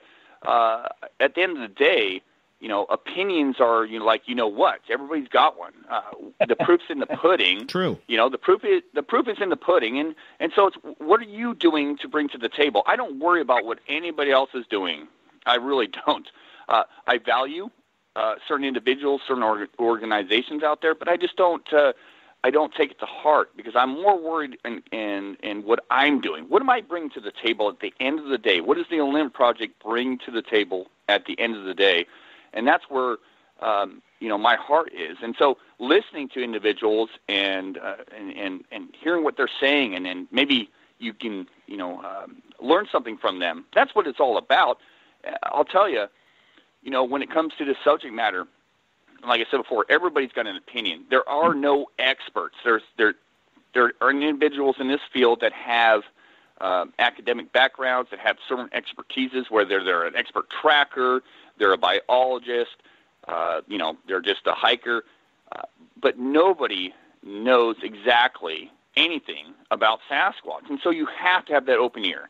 Now, I don't subscribe to, say, I've never had a paranormal experience, and I moved up to Washington, and in my years up here, in my years in California and Oregon, where I lived many years, even in my years in Scotland, I've never had a paranormal, say, experience when it comes to Sasquatch.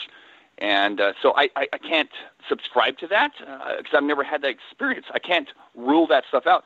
For me personally, I don't find Sasquatch to be paranormal. I think it's very, very explainable in a lot of matters, and I can go down that road with expeditions we've done within the OP where certain people thought they were having something happen, and then we've ruled it out because, there's a glow in the woods, and it's actually just a fungus growing on a tree. And so, but I always have an open ear, and I think that's the OP. I can speak for the OP. We have an open ear, and there's a lot that we can learn on our end from listening to people, and especially First Nations individuals that I think have been living alongside these entities a lot longer than we have as Europeans.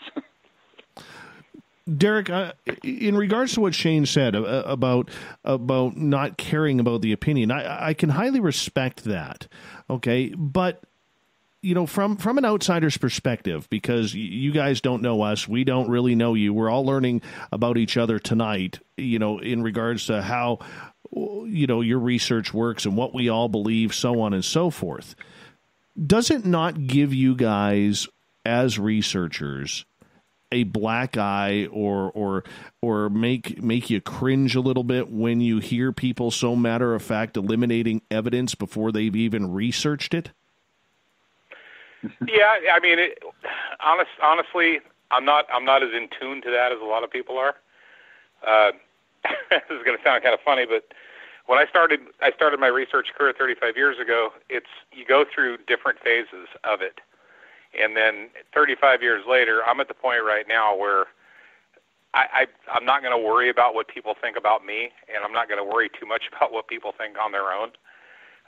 Research is very personal to me now, and I don't spend a lot of time worrying about what other people think. And a lot of people call bull crap on that, but I really don't. I don't give a crap about it. As far as a black eye on research, yeah, I think if your mind is not at least a little bit open, I think that you're doing an injustice to this. Okay, I have my thoughts and beliefs on what I think these creatures are, and I think that they are way more human than gorilla or whatever you want to call it. I think there's a whole lot of human in them, but I don't shove it down anybody's throat. And when somebody starts trying to shove their stuff down my throat, I'll just turn away, but I'll turn away politely. The community it's kind of a war on the inside. It's almost like a religion. We're right, no, we're right. I kind of avoid all that. And you can ask Shane and David. I've backed way out of the public end of it, and trying to get involved in things like that because there's no end game. So the research for me today is personal. I do what I want to do. I do what I believe I should be doing, and I don't discredit people for not thinking like I do. But there's a lot in this field that do, and it's a sad thing. It's a really sad thing. It is tough. It is very tough in order to try and bring your own knowledge to it when you see so many people out there who, and I hate to use this term because it sounds so both flamboyant and a little over-exaggerated, but I mean, it's almost like they're doing it on purpose in order to try and bring attention to their own game rather than for what's better or for the betterment of the community, which I find very, very intriguing, insulting at the same time. But it is what it is. Everybody has their own way. Gentlemen, I'm going to get you guys to hold on here because we are going to go to break at the bottom of the hour. And when we come back, Derek has a really, really weird story he is going to share with us. We're going to get into some stories with these three gentlemen on Sasquatch and whatever else comes up. We have them for another hour here on Spaced Out Radio, and it's story time. Let's go into the bush and figure out what the heck is going on with the Olympic Bigfoot Project. Dave Ellis, Shane Corson, Derek Randles, all here tonight talking Sasquatch.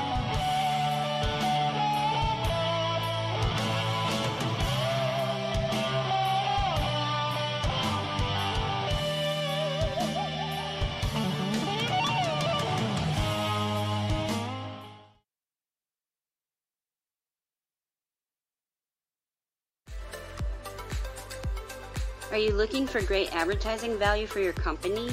Look no further than Spaced Out Radio. We have a multitude of places to get your name out there, including commercial ads during the show, special promotions, and banners on our website. Our audience is proven to support the companies that support our show. We can make your budget work for you. So for more information, please contact us at sales@spacedoutradio.com. Cold drinks, great food, and the best music in Vancouver. The Moose Vancouver is the place to be, open until 2 a.m. nightly. Everything on the menu starts at just $6.95. Who serves food that cheap anymore? At the Moose, you'll never know who you'll run into. Rock stars, actors, athletes. It's the place everyone wants to be. So join us at the Moose Vancouver, the official party bar of Spaced Out Radio.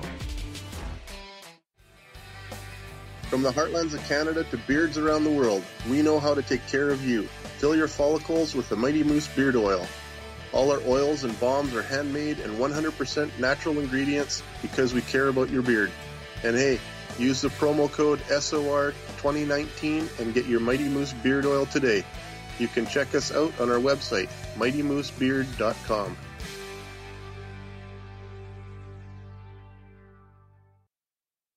If you like it hot, real hot, then heat up your meals with Bumblefoot hot sauce. Get your Bumblefoot hot sauce today. The sauce, Bumblicious, and the 4 million Scoville unit Bumble.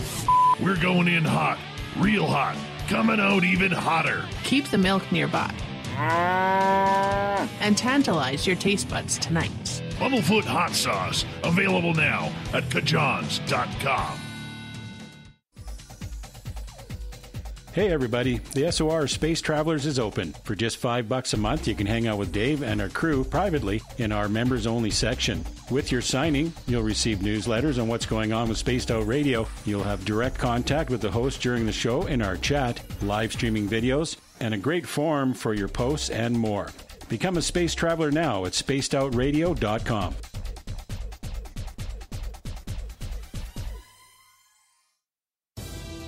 At spacedoutradio.com, we are keeping you up to date on all the news with the SOR Newswire. Captain Shirk leads the team that is bringing you the news of the day and exclusive stories on everything paranormal and supernatural. It's free to read, it's updated daily, and it's right there for you. The SOR Newswire is a one-stop shop for the news of the day. Check it out at spacedoutradio.com today. Hello, this is your guitar man, Ron Bumblefoot Thor, and I have to tell you, I love the response I get for Little Brother is Watching from Spaced Out Radio fans. It's amazing how music can inspire and make people think deeper about what's going on in the supernatural world. You can head over to my website, bumblefoot.com, to check out my music, my guitar workshops, my touring, even check out some of the hot sauces that I'm working on. And make sure you keep on listening, because with Spaced Out Radio, you know Little Brother is watching. Hey, space travelers, this is John Resig, founder of the Chive and Chive Charities. If you know anything about our website, you know we like to do things a little differently. We're not some faceless organization collecting money for a nebulous cause. Our donor dollars go directly toward life-improving items. Then we give those items directly to an underdog who needs it most. To become a donor with Spaced Out Radio's official charity, Chive Charities, just go to chivecharities.org/donate. Finish off your weekend and kick off your new week with me, Everett Thiemer, right here on Spaced Out Sundays. I'm going to bring you great guests, a little bit of snark, and plenty of information to think about. But don't worry, there's going to be plenty of woo as well. We are going to hit everything in the paranormal and supernatural, including the odd Psychic Sundays. So tune us in on Sunday, 9:06 p.m. Pacific, 12:06 a.m. Eastern, right here at spacedoutradio.com. Hello, Space Travelers. It's me again, Carl. Don't forget to join the Space Travelers Club for just $5 a month and follow Spaced Out Radio on Twitter at Spaced Out Radio. Our Instagram, Dave Scott SOR. Our Facebook page is Spaced Out Radio Show. Our archives are free at youtube.com/Spaced Out Radio. Come woo it up with Spaced Out Radio today. Bye!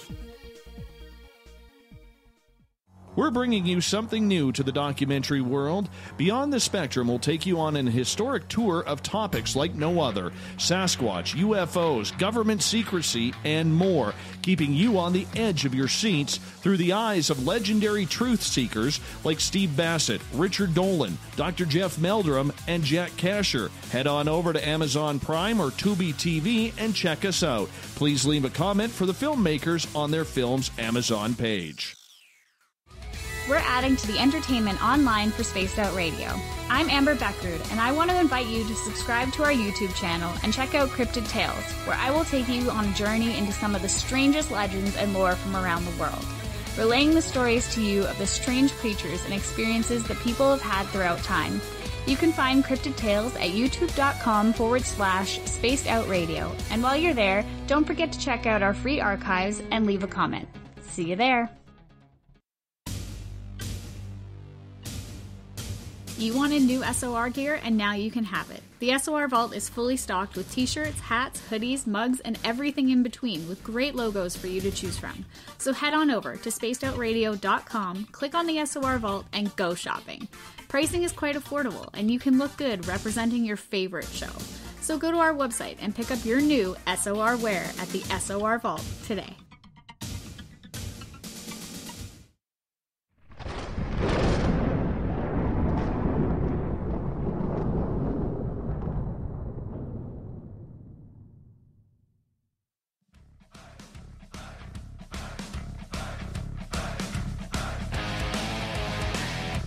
Welcome back. As we pass the halfway point of Spaced Out Radio tonight, I am your host, Dave Scott, sitting in the captain's chair of SOR headquarters. So thankful each and every one of you are tuning on in. A plethora of listeners out there, because we love that word around here. So does Shane Corson as well. We're going to find that out here momentarily. But I want to remind all of you guys that if you've missed portions of this show or others, you can check out our free archives by going to youtube.com/spacedoutradio. Just do me a favor, hit that subscribe button. And during the show, while you're listening in, head to our website, spacedoutradio.com, where we have a plethora of features for you, and you can check those out as well. Tonight we are talking Bigfoot all night long. Dave Ellis, Shane Corson, Derek Randles from the Olympic Bigfoot Project here. And guys, I want to get into some stories now. Derek, you apparently have a very, very creepy story that involves what sounds like a baby crying in the wilderness. Yeah, it is a creepy story. It's one of the creepiest things beyond my initial sighting that's ever happened to me. So what happened is back in the late 90s, after I started working with Dr. Meldrum and the North American Ape Project, what he would do was he would gather sightings from witnesses in the Blue Mountains, and then when one would come in that sounded good, he would call me, and I was kind of like a dog with a bone. He'd say, "Here's the guy's contact information," and I would just drop what I was doing and go. So I got pretty familiar with the Blue Mountains during that time. So at this point, I'm really trying to figure out, which direction I'm going to take my research and what I want to do with it and what it means to me. So I had seen Grover Krantz on television, Dr. Grover Krantz, who is a professor here at, I believe, Pullman in Washington. And I just kind of cold called him. I found out where he lived and got permission to go by and visit with him. So drove up to his house and sat and talked with him for a little bit, and he was a very animated guy, kind of grumpy but really cool. I have a ton of respect for him, and the books that he'd written and whatnot. So as we're sitting there having a face-to-face, I asked him, I said, if there was, two things. I said, if there was any place in the world where you could go and find a Sasquatch, where would be your first pick? And he had said he had made mention of McCall, Idaho, which I thought was really interesting. And then the second question that I gave him, I said, okay, well, if you ever wanted to find a way to attract a Sasquatch, to like lure one in, what would you do?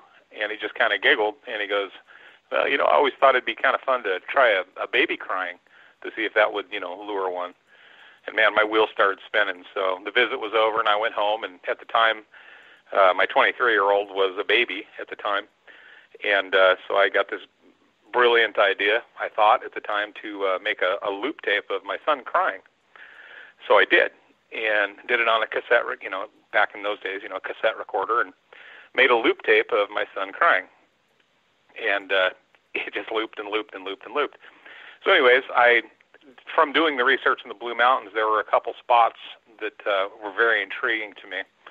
And there was a very remote spot it would be the southeastern side of the Blues, where some elk hunters had some problems down there with the Sasquatch. So I decided to solo hike into this area, loaded with my baby crying tape, and I had a Sony night shot camera and a Gen 3 monocular on the end of it, and a pistol, and a lot of enthusiasm. So I began this hike, and I hiked for approximately 8 hours down into this very remote bowl, this valley that had a creek in the bottom of it. And I was looking for the perfect place acoustically to try this experiment. And as I approached the bottom of the canyon, I noticed a small creek, and there was a brush line along the creek that was about 8 or 9 feet tall. But the trees had kind of opened there, so there was just the creek and then the brush line and then the timbered slopes going up on both sides. So I positioned myself on the northern slope about 60 feet away from the creek and thought, okay, this would be great. So I tried the tape, and it kind of echoed through the canyon really well. And I was very tired from hiking, so I sat down and waited for it to get dark. And I waited for about an hour and a half after dark, and I turned the tape on. And it was to say it was eerie would be an understatement. It was just creepy listening to my son cry and kind of echoing through this canyon.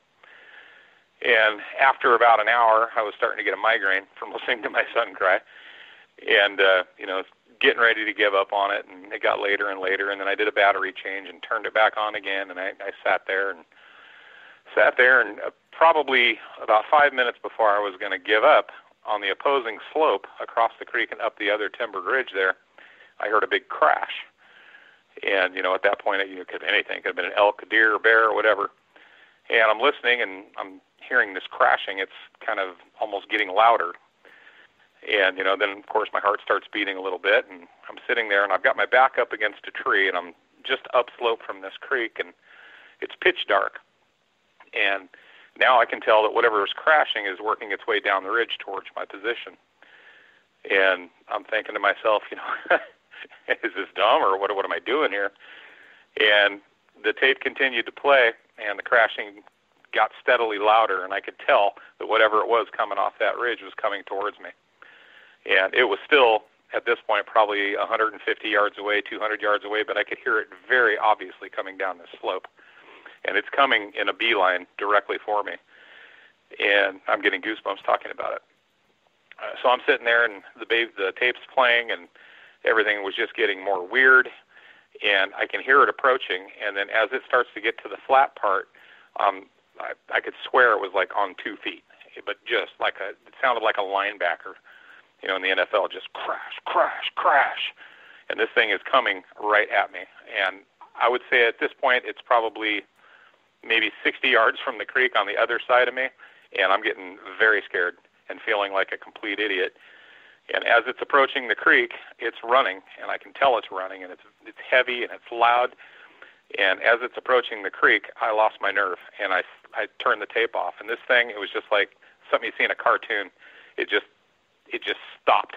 I mean, almost like it skidded, and it just stopped, and all I could hear was breathing. And it was on the other side of the creek, approximately, I would say 65 feet away from me, 70 feet away from me, and all I could hear was a raspy breathing. And I was petrified. And at that point right there, I was like, I'm done with research. I don't want to do this anymore. What am I doing? I'm in the middle of nowhere by myself, and something has just ran off this ridge, and it's standing on the other side of this creek, and it's breathing heavily. And I'm terrified. And I just felt like a complete moron, and I was scared. I didn't want to move. I had a gun in one hand. I had this camera in the other hand. My hands are both shaking, and this thing's breathing. And I'm sitting there, and it's breathing, and then it's getting quieter and quieter, and then it was just dead silent. And I knew for a fact that just on the other side of this brush, whatever just ran off that mountain is standing there, dead still. And I didn't want to move. I didn't make a peep. I didn't make a sound. And I didn't want anything to do with seeing it at that point. I was just hoping to get out with my life. And, nobody even knew where I was. My wife knew the general area where I was, but it was such an irresponsible trip on my part and so stupid. So, long story short, I sat there, and it was just dead silent. I never heard it walk away. And the understory was very dry because it was in the middle of summer. And if this thing would have walked away, I would have heard it, but it didn't. It just stood there on the other side of this brush line. And I sat there, and I stayed awake as long as I possibly could, but then I actually fell asleep. I'd been hiking all day. And the next thing I remember, I wake up, and the sun's shining, and birds are out, and I woke up, and I'm sitting there, the gun's laying by my hand, and the camera's on the ground. And I woke up, and it was just like the fear was gone at that point. And I cautiously walked down towards the creek, and I popped through the brush, and there was a devastation line through the brush and 2 tracks right on the other side of the creek, just on the other side of the brush line where this thing had stopped. And that's pretty much the story. So I did photograph the tracks. I didn't want to pack plaster in that far in case I found any tracks.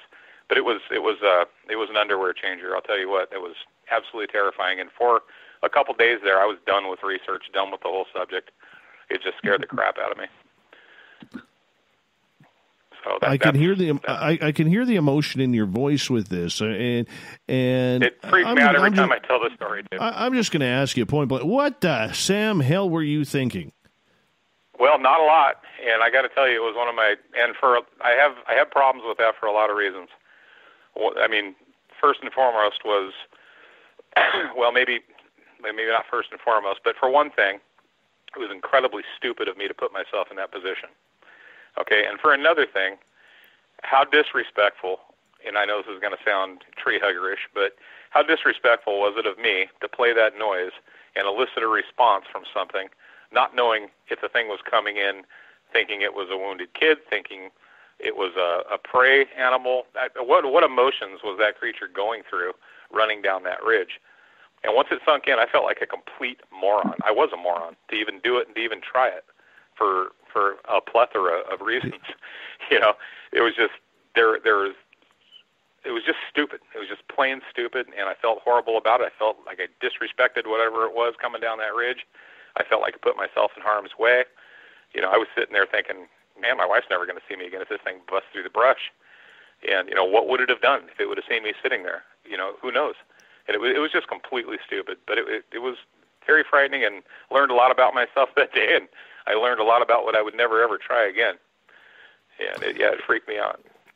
Like, I said that question sarcastically, you know, because we're all trying to figure out that one up on that. But there are stories out there, and granted, they are just stories, but there are stories out there that these creatures have shown sentiment towards, you know, young humans, young people. And do you think that this creature was coming there to possibly save the baby? I think that odds are that's probably what it was. But I felt like a complete idiot for putting that creature through that and for putting myself in that situation. You know, it was one of the dumbest things I've done in the woods in my life. And yeah, it very well could have been coming in thinking that, you know, that there was a young one there, or maybe even a young human, maybe, you know, because obviously they have an affinity to young people and even women. You know, they seem to have an affinity for that, and I think that's a high possibility. But yeah, just that whole situation, it was just not my brightest maneuver in life, I'll tell you. Well, sometimes I think the other guys would agree that sometimes we got to learn our research the hard way, and I don't think there's any real issue with that. I mean, I could be wrong, but good on you for learning that, though. I mean, we all have to have our learning ways, you know, and you obviously, you know, it works. To be truthful, it certainly did. It did work. It did work, but it almost put me out of research for good too, because it scared the crap out of me. One question I have made me before realize I how get to incredibly unprepared I was. Well, one question I have for you before I bring in the other guys here. What do you think it would have been different if that baby crying was not your son? Boy, that's a great question. Nobody's ever asked me that. Maybe, but no, probably not. You know, I think it all amplified after the fact. I had about a 8 to 10 hour hike out the next day, and all I had to do was, you know, I looked behind myself 1,000 times, and all I had to do in the interim was think of just one of the things that really got to me was the respect part. I know that sounds corny, but it was very disrespectful for me to do that. I know it sounds crazy, but that's how it affected me. And I don't think it was just because it was my son. Because it was just kind of almost like a dirty trick or something. I don't know. It was just stupid. It was absolutely stupid. And I thought about it all the way out, you know, the next day, and you know, tried to make sense of it and tried to reason with what had happened. But yeah, it did work, but it wasn't worth it. You know, it just wasn't. It was dumb. It was stupid, and it. I don't know, just the fact that this thing came to such an abrupt stop as soon as I turned that tape off, you know, it figured out right then and there something was weird, something was off, and it didn't proceed that 15 foot of brush to get to me. It stopped, which also, again, I can give you a million examples of their intelligence, things that have happened to me in the woods. But that also, to me, speaks to their intelligence and their, where their brains are at. And yeah, it was a crazy experience. It really was, and I think I learned a lot from it. I learned what not to do. Now, moving on, Dave, I want to bring you in here. Sure. Tell us a story. I'm sure you don't have a story like that, but you obviously, being in this field a long, long time, have had your close encounters. Has there ever been one that maybe went awry that you can recall? Well, close, I suppose, would be the answer to that. I'm probably the most unfortunate investigator to be so close to something and not be able to see it. When I was 11, I got roared at, and something was just inside the tree line where I couldn't see what it was. I've got a story where my wife and I were at in an area that I was investigating with another witness and had been for about 4 or 5 years. And she wanted to go in there with me to see where I had been spending a lot of hours just to see what was going on. So I took her there, and we went there with our dog, which was a fairly large dog, but she was an alpha female. And as we were trekking our way in, we came to a spur road. And I said, let's go down this spur road here because there's a lot of things that seem to happen when we go down this way. So, okay, we went that way. And the female dog took off and was gone for about 3 minutes. And then she came roaring back with her tail between her legs and got underneath my feet. And that was kind of a clue to me. I said, okay, I've heard a lot of these stories. Something's going on. So I calmed her down, and she just stuck by my side. But we marched on in, and we got to a place where I'd like to stop and listen. I had heard wood knocks from that particular area before, and was talking about it with my wife. And she said, "Do you mind if I try one?" And she asked, and I said, "No, go ahead." And so she got a stick and started pounding on a tree.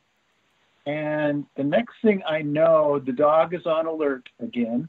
I'm watching her ears, and she's intently looking down a trail.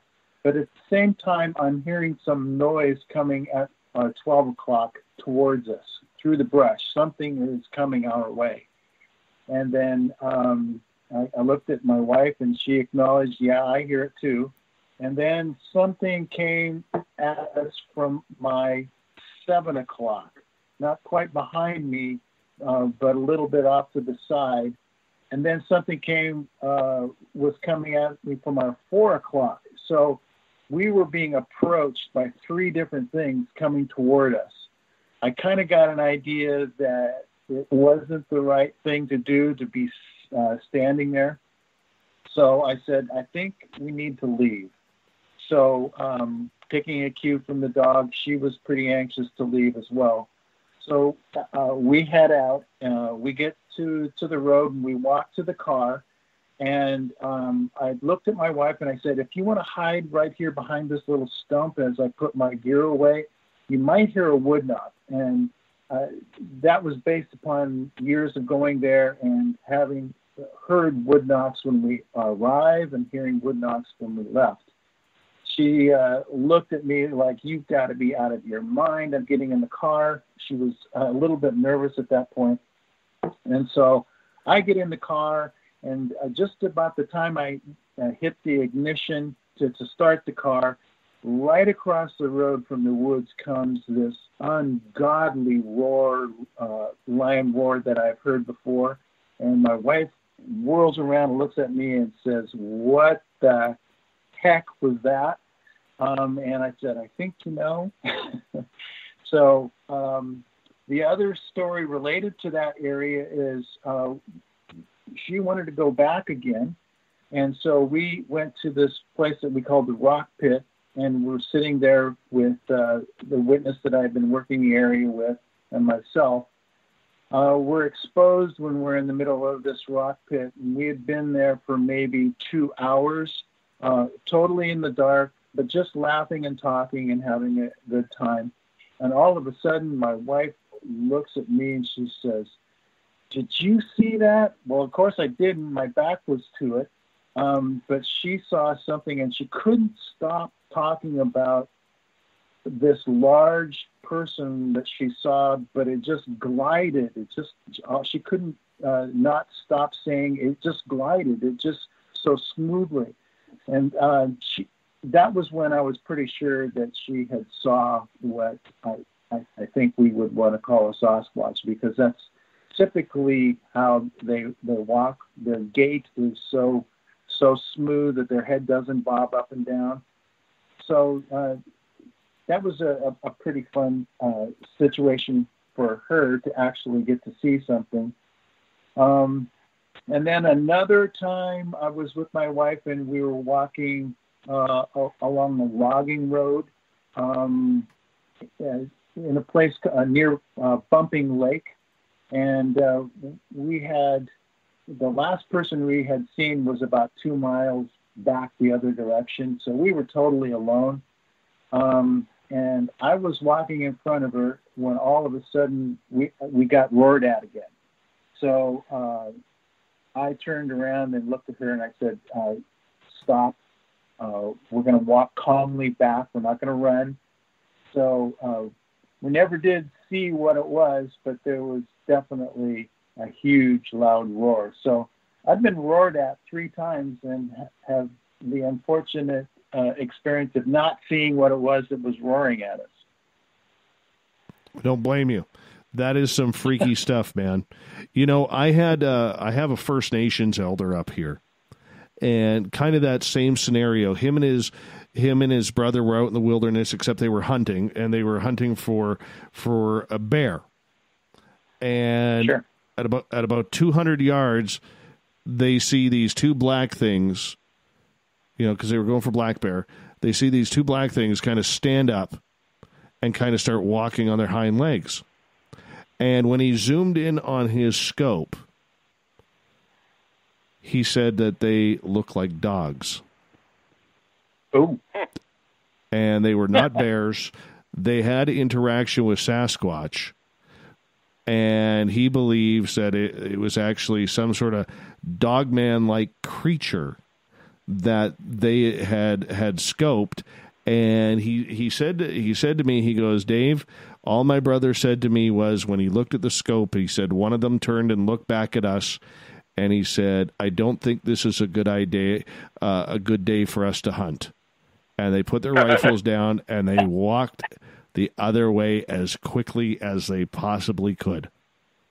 And wow. I was just like, oh my goodness. Like I need to hear that. You know, we got Bigfoot here. I don't need any more. I don't need any of the dogman stuff happening just yet. Gentlemen, I'm going to get you to hold on here because we have you for another 30 minutes. Shane's up next. He's going to tell us one of his weird, strange encounters that he has had. And then I know we got a couple questions from the audience. We will get to those as well after Shane's story. But we got Shane Corson, Derek Randles, Dave Ellis here on Spaced Out Radio. Olympic Bigfoot Project. I should try and use the non-French term for that. More Sasquatch on Spaced Out Radio right after this.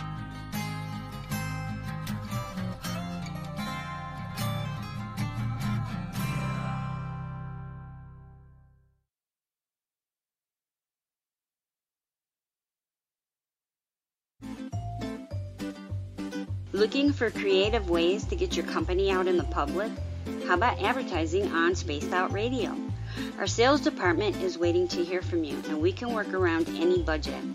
From commercial spots to banners to special promotions, there are many opportunities to get your name and product out to our SOR listeners.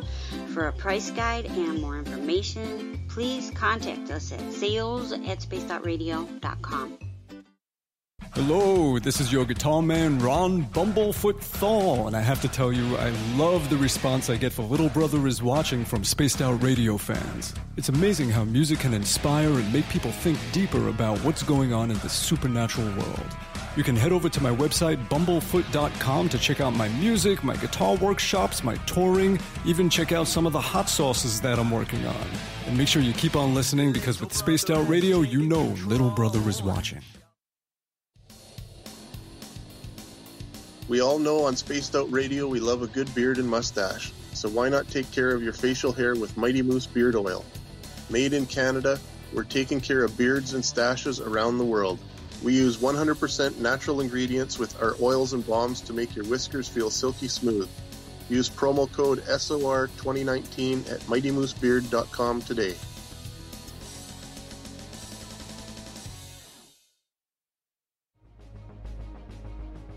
Hello everyone, this is Ryan Stacy from the Experiencer Support Association, otherwise known as TESSA. We're glad to team up with Spaced Out Radio to help investigate your experiences on the SOR Sightlines Report. Together, we'll investigate the strange sightings and occurrences you've had.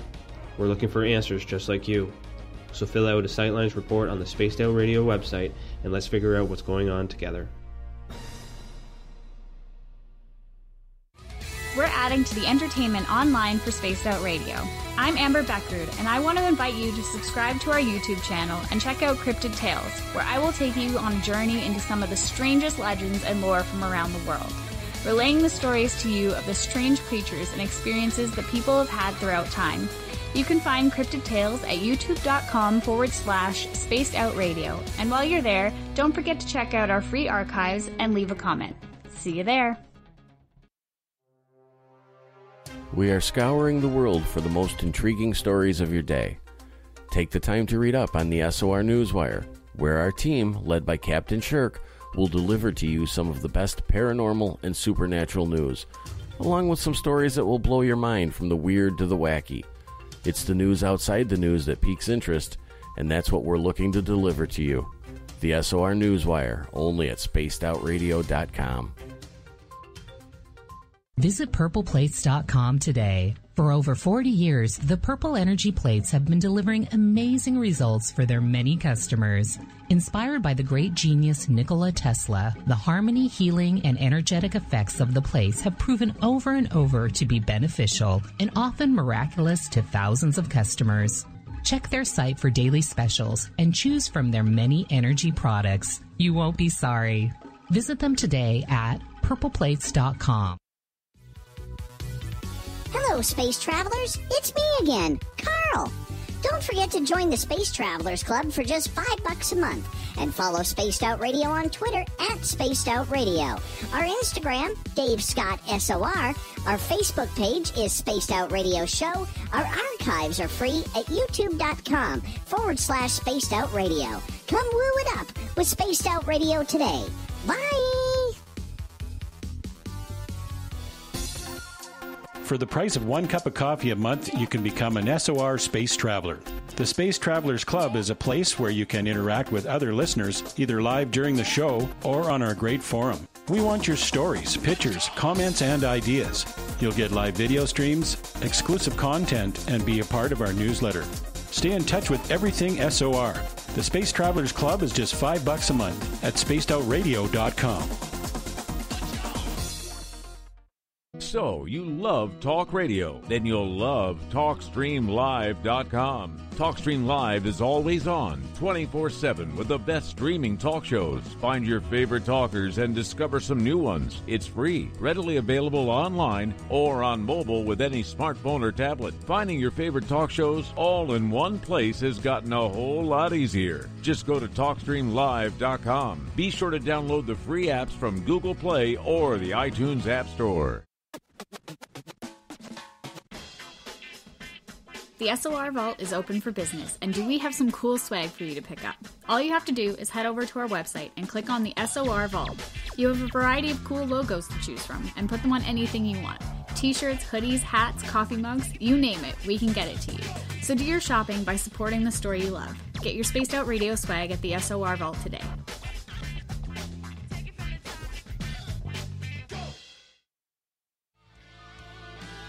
A little bit of science, a little bit of skepticism.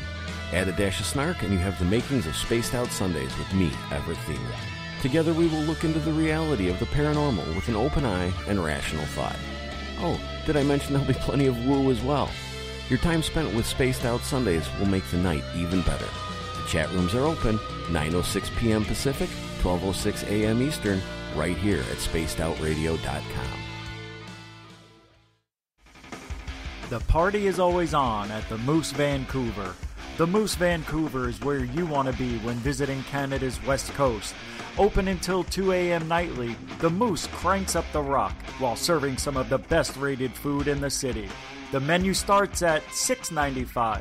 Why party anywhere else in Vancouver when the Moose is right there? Get your horns up and rock with the Moose, the official party bar of Spaced Out Radio. Hey, space travelers, this is John Resig, founder of the Chive and Chive Charities. If you know anything about our website, you know we like to do things a little differently. We're not some faceless organization collecting money for a nebulous cause. Our donor dollars go directly toward life-improving items. Then we give those items directly to an underdog who needs it most.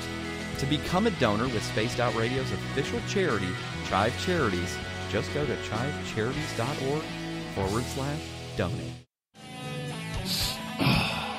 I'm feeling a little spicy tonight.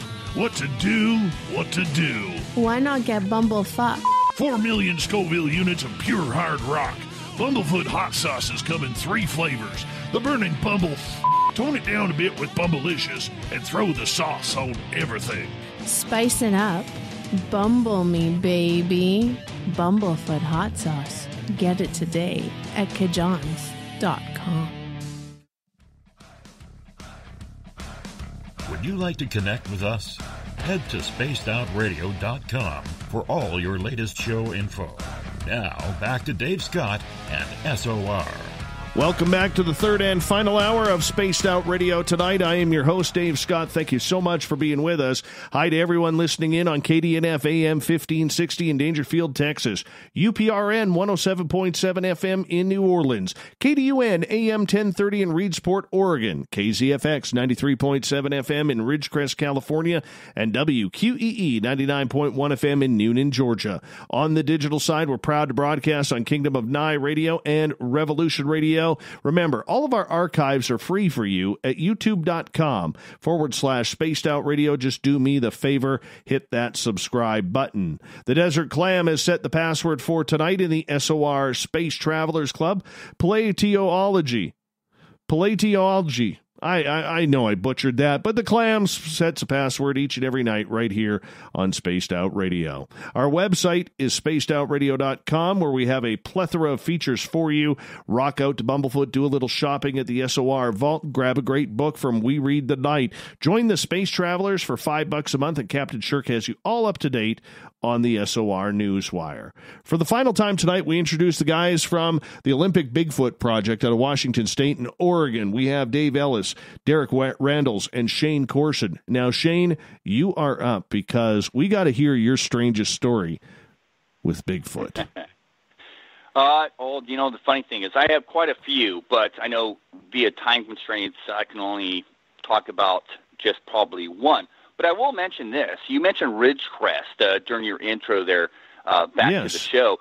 Ridgecrest, I used to work in Antelope Valley out in Joshua Tree National Park, the whole shebang out there. And there were a lot of reports in those areas. And so for your viewership, for those listening in on, the Ridgecrest area, Antelope Valley, California City, Joshua Tree National Park, that whole area does have a lot of reports, including, Tehachapi area down there in Southern California. So there's a lot of reports that come out of that area. It's my old stomping grounds. So it's very intriguing to me that reports still, to this day, come out of those areas. So I just wanted to give a shout-out to your listeners in those areas. Yes, I'm very much aware of the reports that come out of those areas, and there are some fantastic investigators in those areas researching that stuff. Now, to get to, say, some weird stuff. So when I opened up the show, when you brought me on, I talked about my encounter in 2011, August of 2011, in the Mount Hood National Forest. Yeah, I had a 2-night experience out there where we basically the group of guys I was with, we got lost in the woods, and we'd set up base camp, got lost in the woods, and traversed way off trail, way up on a ridge line, and had our 2-night experience where we had, all, the usual stuff, knocks, rocks thrown, all that good stuff, right? And then it accumulated to me having a sighting. Well, several years later, I went back out to this area, not the same area, a lake. This area, you got to understand, in the Mount Hood National Forest has about 7 different lakes, and most of them are fairly remote. You can hike into them. You can camp around these lakes. I went back out to this area to do an investigation in an adjacent lake to where I had my original encounter. And so one of the interesting things, and I'm not going to go down this rabbit hole, but I'll tell you, there's a missing individual in this area that went missing a year prior to my encounter. So he went missing in 2010, the same month, August, in this area. And so I wanted to go visit this gentleman's campsite where he went missing. It's about a mile away from where I was camping. So I brought one of the individuals that was camping originally with me during our encounter back out to this adjacent lake in the Mount Hood National Forest. And, I'm an avid fisherman. That's one of my passions. So I'd like to combine fishing with my research or investigations. That's just what I do. If I'm near a lake or a river, I'm going to fish. I'm going to fish it. And it's turned out to be pretty productive over the years, especially if you look at a lot of the reports, historical reports, when it comes to fishermen or hikers having an encounter. So I took this individual back out to this area, and we're looking at this lake. It's about a mile away from where I had my original encounter, and we actually camped in the same spot that this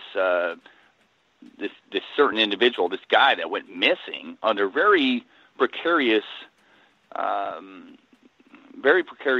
was a very odd situation whereas he went missing. He was very familiar with the area. He was very familiar with the lakes in this area, and he was out there for one reason, to fish. And he went missing. And he still today has not been found. Every time I'm out in this area in Mount Hood National Forest, I'm looking for some sort of sign for this guy, because though his camp was found, his camping gear, as far as fishing gear, he himself has not been found. So you're talking about a missing fishing pole, a missing backpack, and himself missing. So we actually camped in the same spot several years later from my encounter. And my buddy went around the opposite side of the lake to fish. And it's a small mountain lake. It's not very big, a few acres. And as he's fishing on the opposite side of the lake, I got direct view of him. I'm fishing on a rock, direct view of this individual. And we had walkie-talkies on us. And he's getting back to me. He goes, hey, the fishing's kind of slow, blah, blah, blah. And he goes, I'm hearing grunting noises on this side of the lake, like grunting noises. It sounds pig-like. And I said, well, yeah, there's, we had witnessed a huge black bear in this area over the years, same individual multiple times. And I said, it's probably that black bear. It's probably a big black bear grunting or snorting. But he was getting a little uneasy. So he said, I'm going to come around the lake and meet you where you're at. And he did. He walked around the lake and met me where I was fishing, and we were being productive. We actually caught a lot of brook trout. And as we're fishing, it was about 3 o'clock in the afternoon, no wind, very sunny, a beautiful day out in Pacific Northwest. I mean, one of those rare days we have up here that is pristine. You're just really enjoying where you're at, enjoying nature, enjoying the scenery. And as he's sitting next to me and we're fishing, we see a bush on this rock snag start shaking just violently. Well, that's weird. And that stopped. The bush stopped shaking. And then we heard a couple of knocks, one to our left and one to our right. And that was odd to me. And I'm thinking, yeah, maybe, just maybe, we're getting some sort of Sasquatch activity, because we're the only ones out there at this lake. And it's pretty dang remote. So I'm sitting there, and we're sitting there, and we start hearing these odd whistles, 3 o'clock in the afternoon. They weren't bird-like whistles. They're very human-like whistles. And I've recorded these over the years. I consider to be suspect whistles. They don't fit into the parameter of birds, and they sound very human-like. But once again, I'm not seeing what's whistling, so I can't claim that these are Sasquatch-related, nor the knocks we were hearing. As we're sitting down there, and we had our camp from where we were positioned, maybe, 200 yards away. As we're sitting there, we hear a big crack and a break. And I knew instantly what was going on there. I knew that it was a tree falling down, So he got weirded out, and I got weirded out, because it's a crystal clear, quiet day. We're hearing whistles, we're hearing knocks, and we hear a tree come down. And we knew that it was in between us and our camp. And so he got really weirded out because of our original experience back in 2011.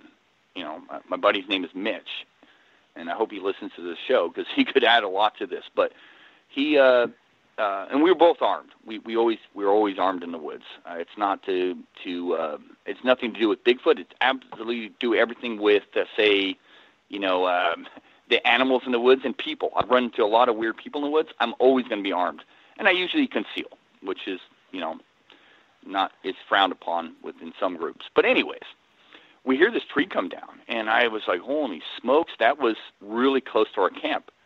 And so he said, let's go check it out. As we're going down the trail, and there's a little bit of a well-defined trail back to our camp. And as we're going down this trail, sure enough, there's this tree that was, and it was a dead tree. It was, so it could be explained naturally, right? But it was right across the trail, maybe 40 feet from our tent. And he got weirded out and said, you know what? I'm done. I don't want to be here. I want to leave. And that's exactly what we did. But the really funny thing is, maybe not funny, but odd thing is, we were camping in the same spot where this individual went missing in 2010. So though we didn't see anything, what we experienced was just, these odd sounds, these odd knocks, these odd whistles, blah, blah, blah. This tree came over, and it was just, I have to admit, I was weirded out by that. And I've been back there since and had many an odd experience. Never another sighting in this area. But it just adds to the fact that what I think Sasquatch does at times is it's intimidation. They try to intimidate you out of an area rather than confront you. And you know what? It worked. I would have stayed the night there. I really did. I had game cameras on me. I had a FLIR on me. My buddy was done with this area. And, he's never been back since. After our initial experience in 2011, and then, of course, I think this was like 2013 we were out there, he's never been back. He doesn't want to go back. Now, this isn't the oddest or most strangest encounter I've had in this area or in my investigative field, but it really stood out to me that there was something more to this than just, say, natural occurrences. Well, like you said, the intimidation. They use intimidation all the time. Yeah, and that's the scary part of what we're dealing with, is because we don't know if they're doing it out of the idea that they're trying to get us out of that area, or if they actually mean us harm. I think for most people, even in the encounter that I had with two of my buddies out at Flight 21 here in British Columbia, I think they just wanted us out of the area.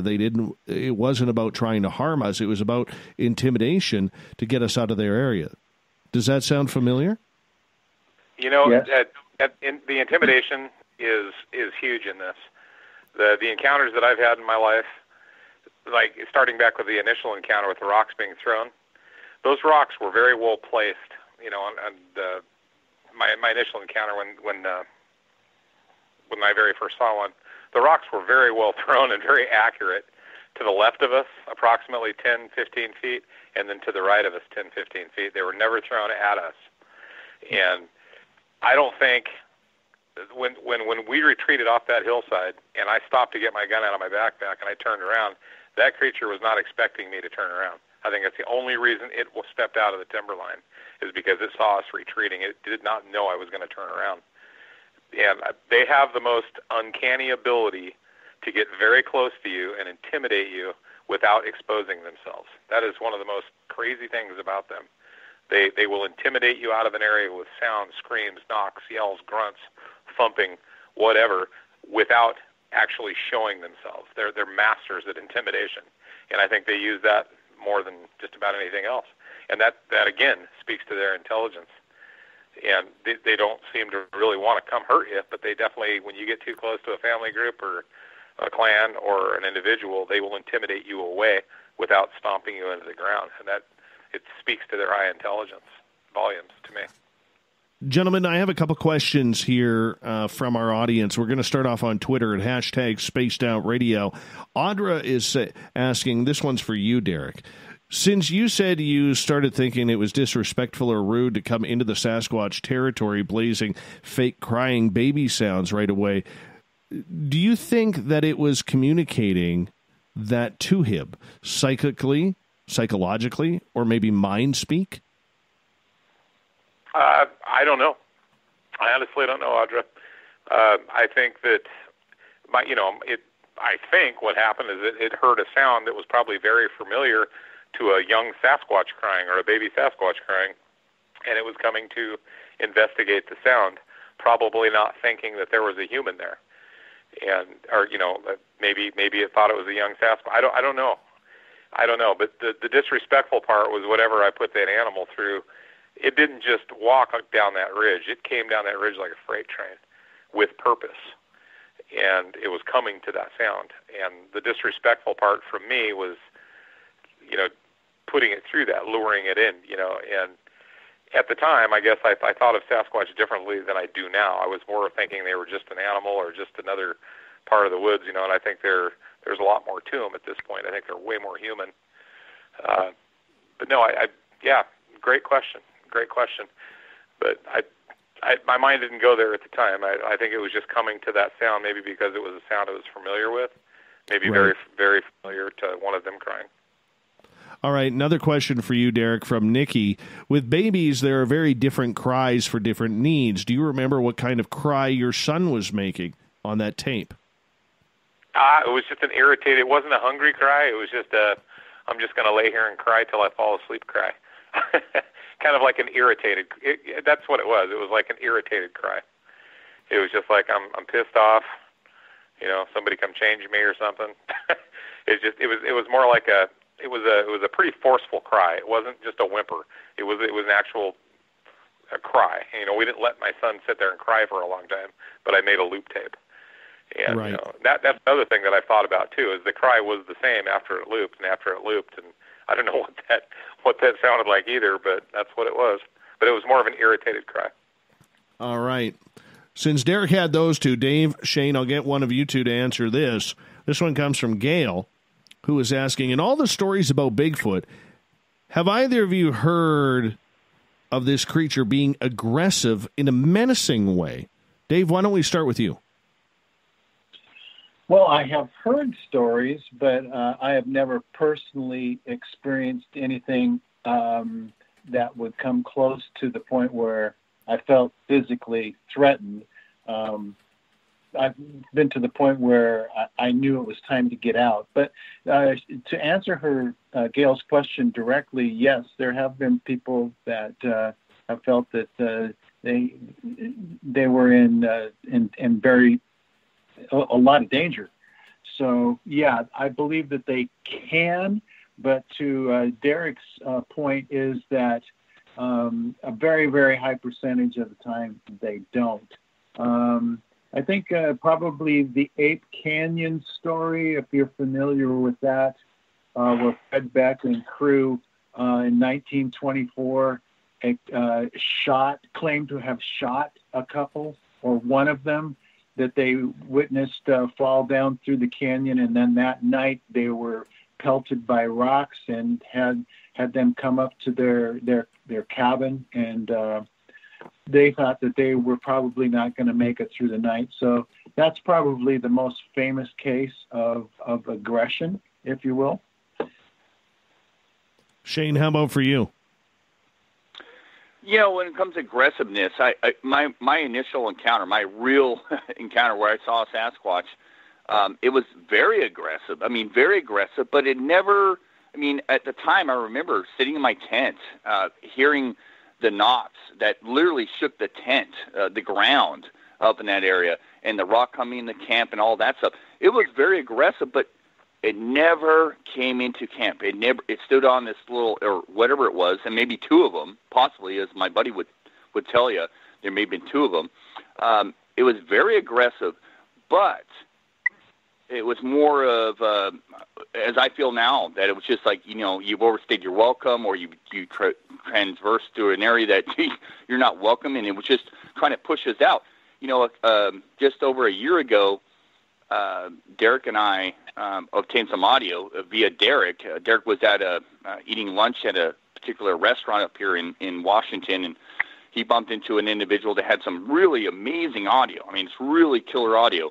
And this audio was obtained in the Gifford Pinchot area, where there was a group of individuals, young guys, about 18 years old, you know, sort of guys, and they were camping in an area for like 7 days, and they had quite the experience. The audio speaks for itself. On the 7th day, having spent so many nights out there, you know, doing their thing, 18-year-old guys, you know, out there drinking and hiking and on a remote logging road in the Gifford Pinchot National Forest, they got knocks and screams and everything else at 2 a.m, and they basically got kind of told to get out of that area, as far as I can figure it out, listening to the audio. Very profound audio. And so, I think in a lot of cases, you know, Sasquatch will try to scare you out of an area. You know, I often say, you know, when it comes to these, you know, I hate to mention it, but I'm going to mention it now.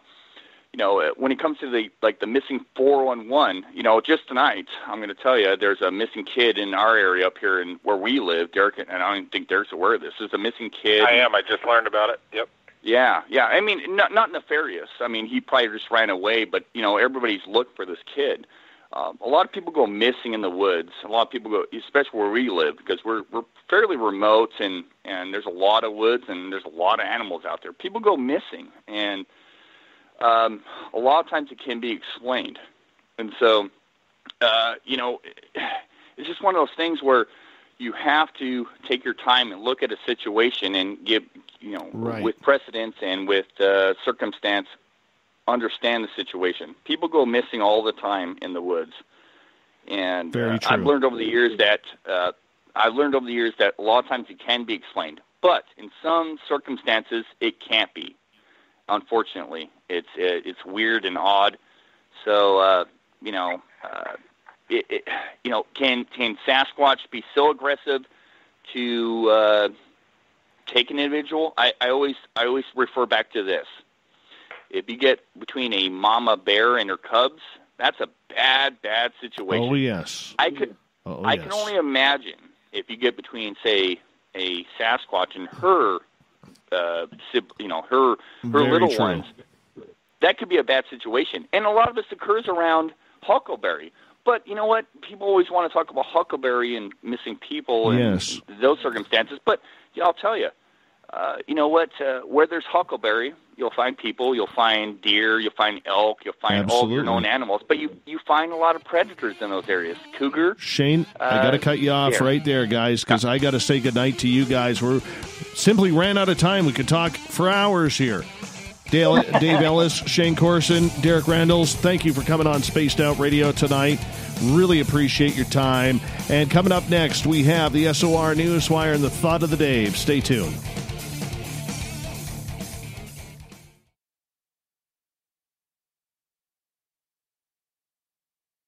Looking for something new to push your limits? Look Beyond the Spectrum, a new docuseries featuring some of the best researchers in the world when it comes to everything from UFOs, government cover-ups, and Bigfoot in the forest. Truth seekers like Steve Bassett, Dr. Jeff Meldrum, Richard Dolan, as well as others all chip in to bring their knowledge to you. Beyond the Spectrum can be found on Amazon as well as Tubi TV. Tell us what you think on our Amazon page. Cold drinks, great food, and the best music in Vancouver. The Moose Vancouver is the place to be, open until 2 a.m. nightly.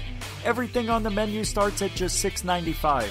Who serves food that cheap anymore? At the Moose, you'll never know who you'll run into. Rock stars, actors, athletes. It's the place everyone wants to be. So join us at the Moose Vancouver, the official party bar of Spaced Out Radio. Are you looking for great advertising value for your company? Look no further than Spaced Out Radio. We have a multitude of places to get your name out there, including commercial ads during the show, special promotions, and banners on our website. Our audience is proven to support the companies that support our show. We can make your budget work for you. So for more information, please contact us at sales@spacedoutradio.com. A little bit of science, a little bit of skepticism. Add a dash of snark and you have the makings of Spaced Out Sundays with me, Everett Thielen. Together we will look into the reality of the paranormal with an open eye and rational thought. Oh, did I mention there'll be plenty of woo as well? Your time spent with Spaced Out Sundays will make the night even better. The chat rooms are open, 9:06 p.m. Pacific, 12:06 a.m. Eastern, right here at spacedoutradio.com. Hello, this is your guitar man, Ron Bumblefoot Thal, and I have to tell you, I love the response I get for Little Brother is Watching from Spaced Out Radio fans. It's amazing how music can inspire and make people think deeper about what's going on in the supernatural world. You can head over to my website, bumblefoot.com, to check out my music, my guitar workshops, my touring, even check out some of the hot sauces that I'm working on. And make sure you keep on listening, because with Spaced Out Radio, you know Little Brother is watching. You wanted new SOR gear, and now you can have it. The SOR Vault is fully stocked with t-shirts, hats, hoodies, mugs, and everything in between, with great logos for you to choose from. So head on over to spacedoutradio.com, click on the SOR Vault, and go shopping. Pricing is quite affordable, and you can look good representing your favorite show. So go to our website and pick up your new SOR wear at the SOR Vault today. At spacedoutradio.com, we are keeping you up to date on all the news with the SOR Newswire. Captain Shirk leads the team that is bringing you the news of the day and exclusive stories on everything paranormal and supernatural. It's free to read, it's updated daily, and it's right there for you. The SOR Newswire is a one-stop shop for the news of the day. Check it out at spacedoutradio.com today.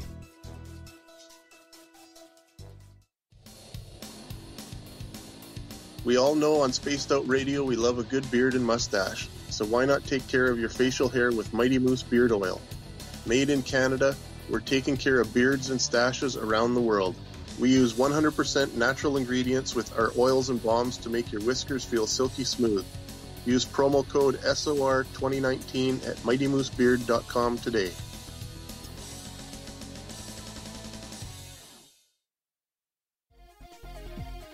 Hello, Space Travelers. It's me again, Carl. Don't forget to join the Space Travelers Club for just $5 a month, and follow Spaced Out Radio on Twitter at Spaced Out Radio. Our Instagram, Dave Scott SOR. Our Facebook page is Spaced Out Radio Show. Our archives are free at youtube.com/Spaced Out Radio. Come woo it up with Spaced Out Radio today. Bye!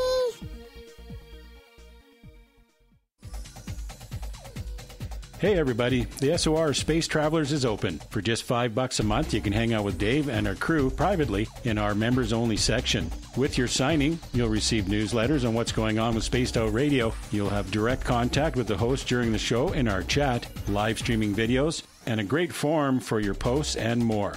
Become a Space Traveler now at spacedoutradio.com.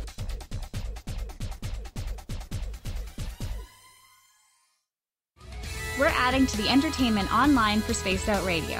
I'm Amber Beckrud, and I want to invite you to subscribe to our YouTube channel and check out Cryptid Tales, where I will take you on a journey into some of the strangest legends and lore from around the world, relaying the stories to you of the strange creatures and experiences that people have had throughout time.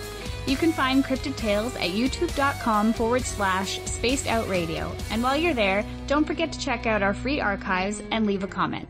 See you there. Hey, Spaced Out Radio fans! It's John Resig, founder of the Chive and Chive Charities. Our goal is to make the life of veterans, first responders, and those with rare medical conditions 10% happier. We do this by donating one grant item, ranging from dance to therapy programs to prosthetic limbs, to those who need it most. To contribute to Spaced Out Radio's official charity, head over to chivecharities.org and become a donor today. If you like it hot, real hot, then heat up your meals with Bumblefoot hot sauce. Get your Bumblefoot hot sauce today. The sauce, Bumblicious, and the 4 million Scoville unit Bumble. We're going in hot, real hot, coming out even hotter. Keep the milk nearby and tantalize your taste buds tonight. Bumblefoot hot sauce, available now at kajans.com.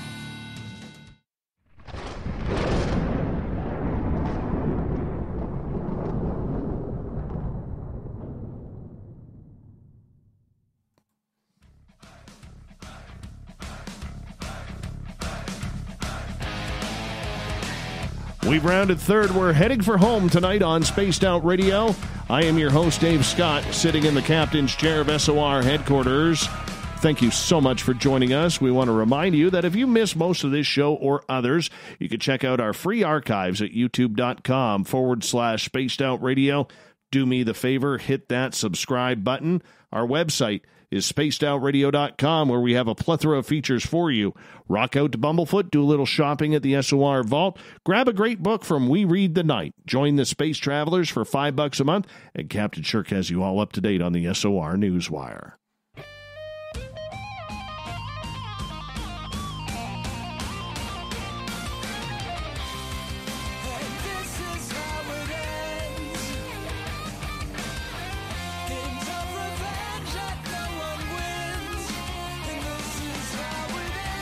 The news is always changing, which is why we bring you the SOR Newswire at the back end of every show, where we get to the weird, the strange, the wacky, and sometimes the candy-flavored.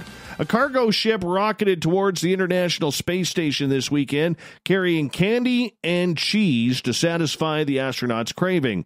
Northrop Grumman launched the Cygnus capsule from the Virginia seashore. The nearly 4-ton shipment should arrive at the orbiting lab Tuesday, so if you're in clear skies, you can actually watch the rocket following the International Space Station. If you haven't seen that before, totally worth it. It took 3 tries over the past week to get Antares rocket off the pad, that finally taking flight at 3:21 p.m. The auspicious 3, 2, 1. Awesome launch, Joe Montalbano says, from NASA's Deputy Space Station. He's the program director. Said once the capsule reached orbit, besides the usual experiments in gear, the capsule's holding cheddar cheese and manchego cheeses, along with fresh fruit, vegetables, chocolate, and 3 kinds of gummy candy, is expressly requested by the 3 station astronauts: Skittles, hot tamales, and Mike and Ike's. Talk about great promotion for those candy companies. Why not? They're wanted in space. All right, let's move on here. We got more stories. A U.S. firm has given scientific details of its human composting process for environmentally friendly funerals. This just weirds me out. A pilot study on deceased volunteers showed that soft tissue broke down safely and completely within 30 days. The firm Recompose claims that its process saves more than a ton of carbon compared to cremation or traditional burial. It says that it will offer the world's first human composting service in Washington State next February. Speaking to the media, Recompose's chief executive and founder, Katrina Spade, said that concerns about climate change have been a big factor in so many people expressing interest in this service. So far, 15,000 people have signed up for the newsletter, and the legislation to allow this in the state received bipartisan support, enabling it to pass for the first time it was tabled, she said. The project has moved forward so quickly because of the urgency of climate change and the awareness we have to put to it. Ms. Spade spoke to the media about the results of a scientific study into the composting process, which Recompose calls natural organic reduction, was being presented at the American Association for the Advancement of Science meeting in Seattle. There is a loving practicability to this, she said. She says that she came up with the idea about 13 years ago when she began to ponder her own mortality at the ripe old age of 30. When I die, she says, this planet, which has protected and supported me my whole life, shouldn't I give back what I have left? It's just so logical and beautiful. Miss Spade draws a distinction between decomposing and recomposing. The former is what happens when a body is above ground. Recomposing involves integrated humans with soil. She claims the natural organic reduction of a body prevents 1.4 tons of carbon being released into the atmosphere compared with cremation, and she believes there is a similar saving compared to traditional burial when transportation and the construction of the casket is taken into account. For a lot of folks, it resonates with the way they try to lead their lives. They want to pick a death care plan that resonates with the way they live. I wonder what she's going to charge for this.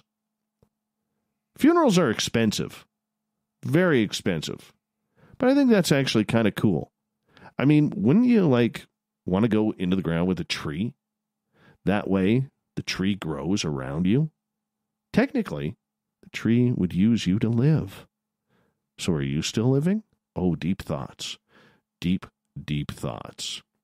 An Australian man may have saved a lizard's life when he fished it out of his beer at a pub and performed CPR on this seemingly lifeless animal. The customer, named Brett, known to his friends as Slab, says he initially thought staff at the Amble Inn in Correndini Beach, New South Wales, were playing a prank on him when he spotted a gecko in his mug of beer. Brett said he quickly sprung into action when workers assured him they had nothing to do with the lizard, and he scooped it out of the beverage. The gecko wasn't moving, so Brett started performing chest compressions on the lizard while a friend filmed video of the rescue attempt. The video shows Brett doing the compressions and blowing air into the gecko's mouth before it starts moving again. It was unclear whether the gecko had merely played dead as a self-defense mechanism or was just drunk as a skunk.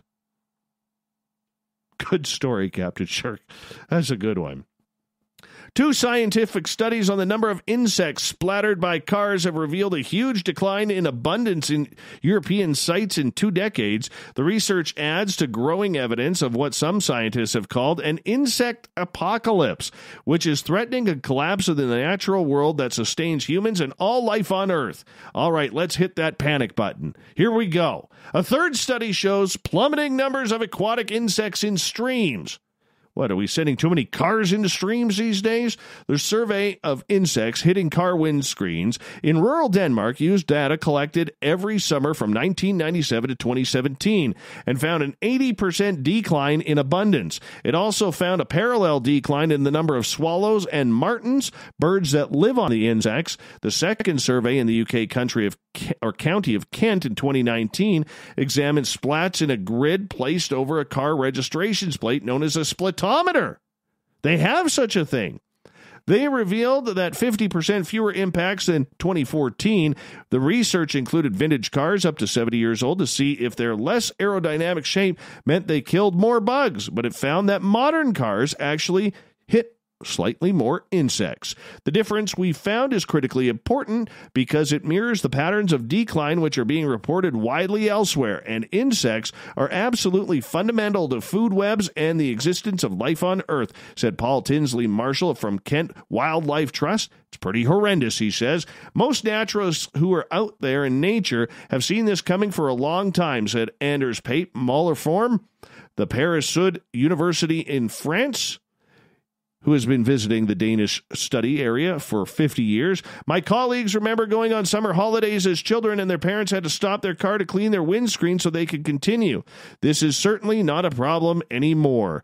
Insect population collapses have been reported in Germany and Puerto Rico, and the first global scientific review published in February 2019 said the widespread declines threatened to cause a catastrophic collapse of nature's ecosystems. Insects pollinate 3/4 of the crops, and another recent study showed widespread losses of such insects in Britain. You know what? How about you come on over to BC here? Let's show you some mosquitoes. Let's show you what it's like to, I have no problem murdering mosquitoes, wasps. All right? Bees, love the bees. Rescue the bees. We got so many mosquitoes here that there are times when they are literally knocking at the door, asking to come in just so they could have a little taste of your blood. Yeah, no way, man. Come to BC. Lots of mosquitoes for everybody. A 700-pound bear shot in New Jersey last year has set a new world record as the largest black bear ever killed with a bow and arrow in North America. Last week, the Pope and Young Club, a national bow hunting organization, announced that there was a new world record for the largest bow-harvested black bear on the continent. The bear was shot by outdoorsman Jeff Melillo on October 14th in Morris County.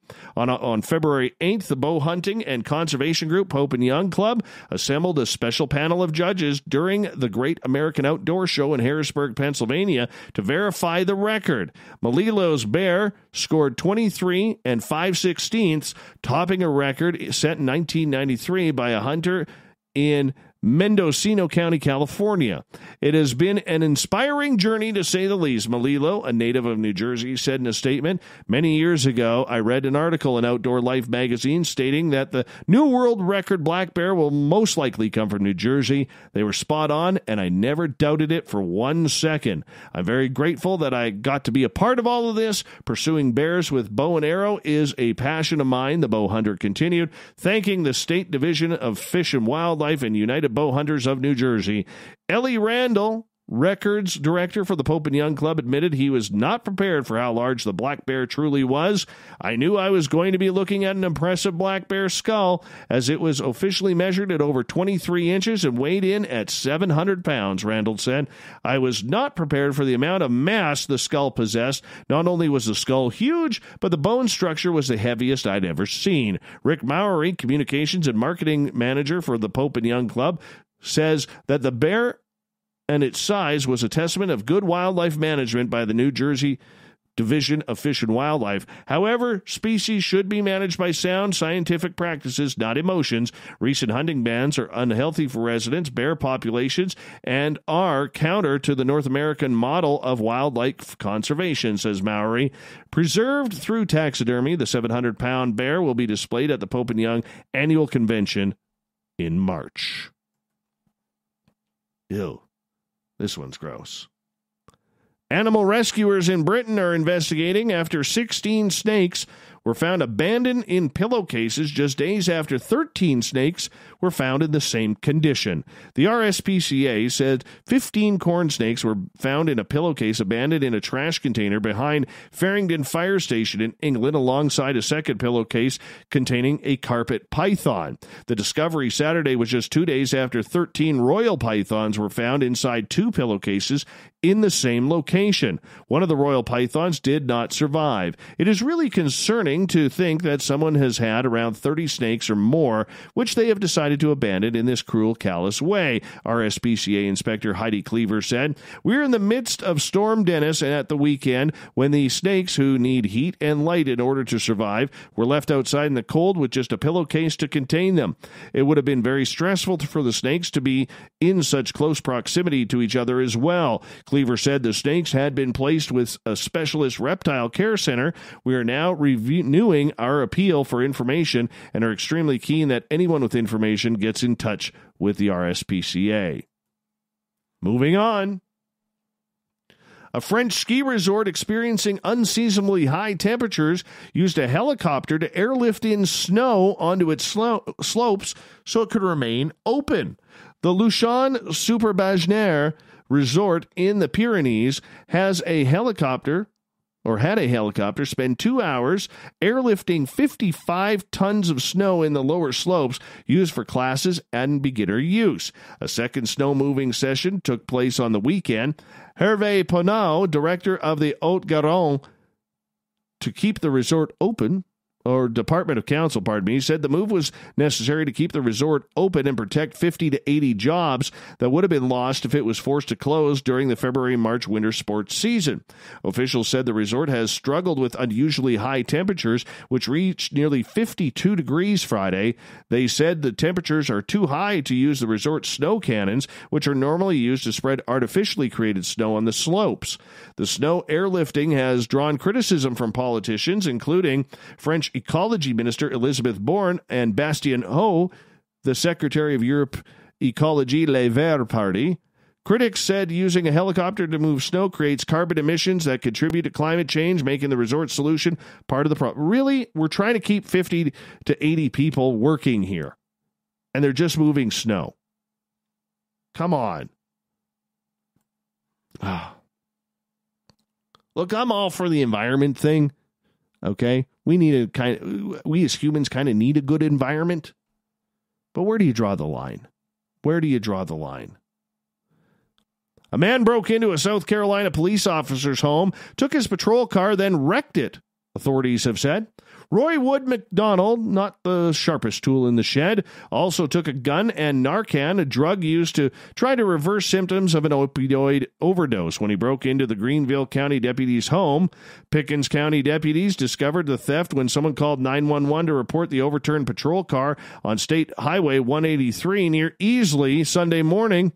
McDonald, 32 years old, was arrested by the Highway Patrol and charged with driving under the influence. Pickens County deputies added a charge of grand larceny and simple larceny, Brooks said in a statement. McDonald is in jail waiting a bond hearing. It wasn't known if he had a lawyer to speak on his behalf. I think he needs more than a lawyer right now. They never look too kindly on stealing police cars.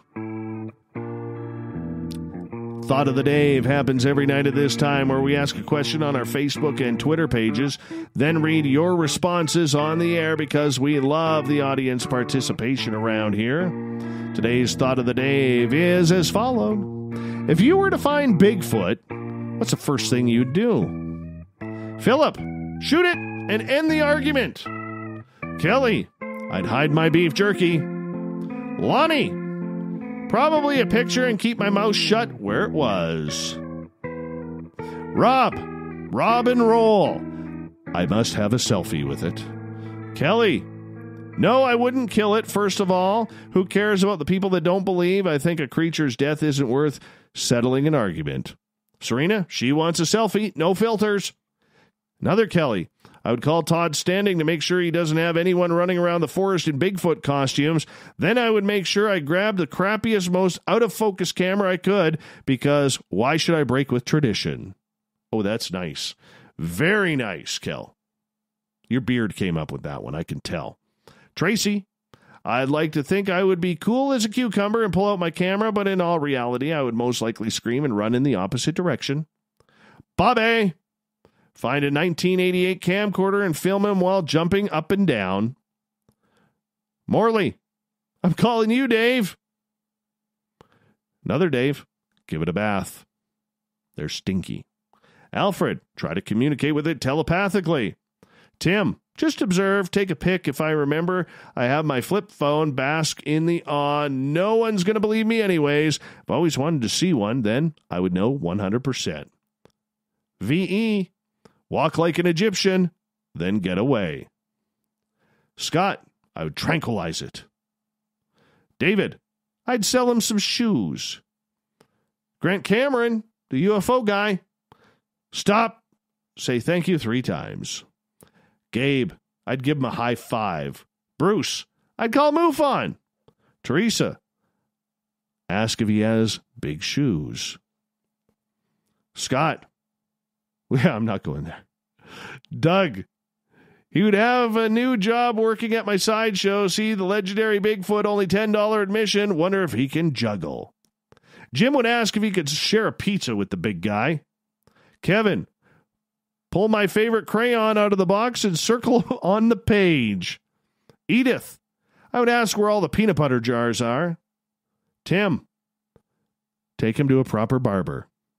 Gail, since I rarely leave my apartment, Bigfoot would have to show up in here, and we know if that happened, he would be here uninvited, which means confrontation, bear spray, whack to the genitals with my cane, and a blow to his noggin with my cast iron skillet. Then I call 911, take a couple of pics of him down and out while waiting for police. Oh, aren't you a kind soul, Captain Shirk?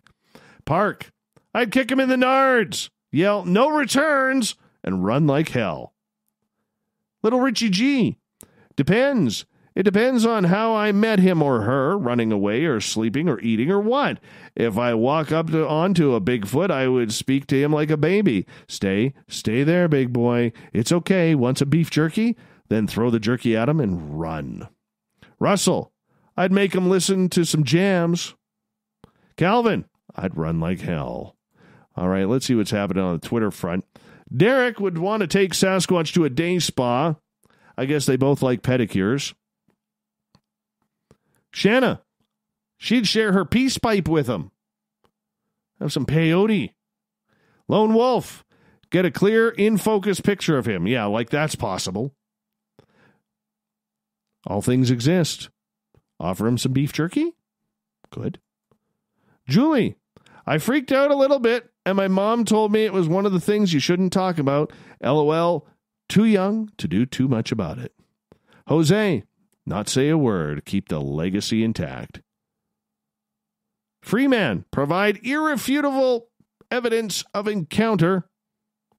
Peter gets the last word from his Greek diner. I'd soil myself.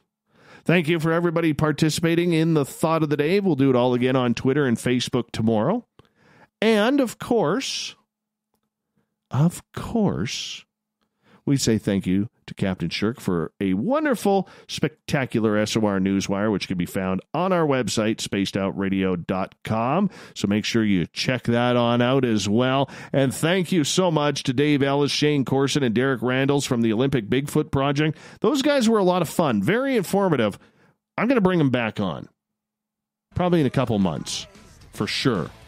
What a blast those guys were. Great storytellers as well. We got Mr. Ron Bumblefoot Thal rocking in the background with Little Brother Is Watching. Bumblefoot is the official music of Spaced Out Radio, rocking us in and out of every single show. Get your horns up for the guitar god himself.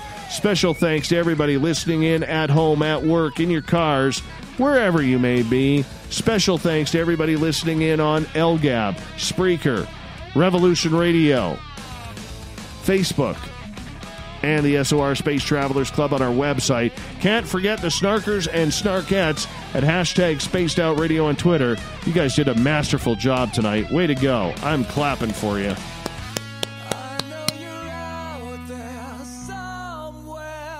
Remember, this show is copyright by Spaced Out Radio and SOR Media Adventures Limited. Thank you so much for kicking off your week with us, because together, my friends,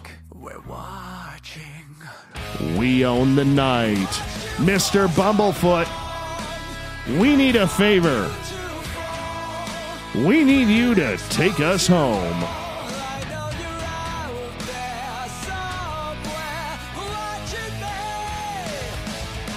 Have a great night, everybody. Tomorrow night, we're going to Boggy Creek. Lyle Blackburn is with us. Another cryptid night. I'm sure he'll have his awesome leather cowboy hat on, too. Let's check it on out. We'll see you tomorrow. Good night.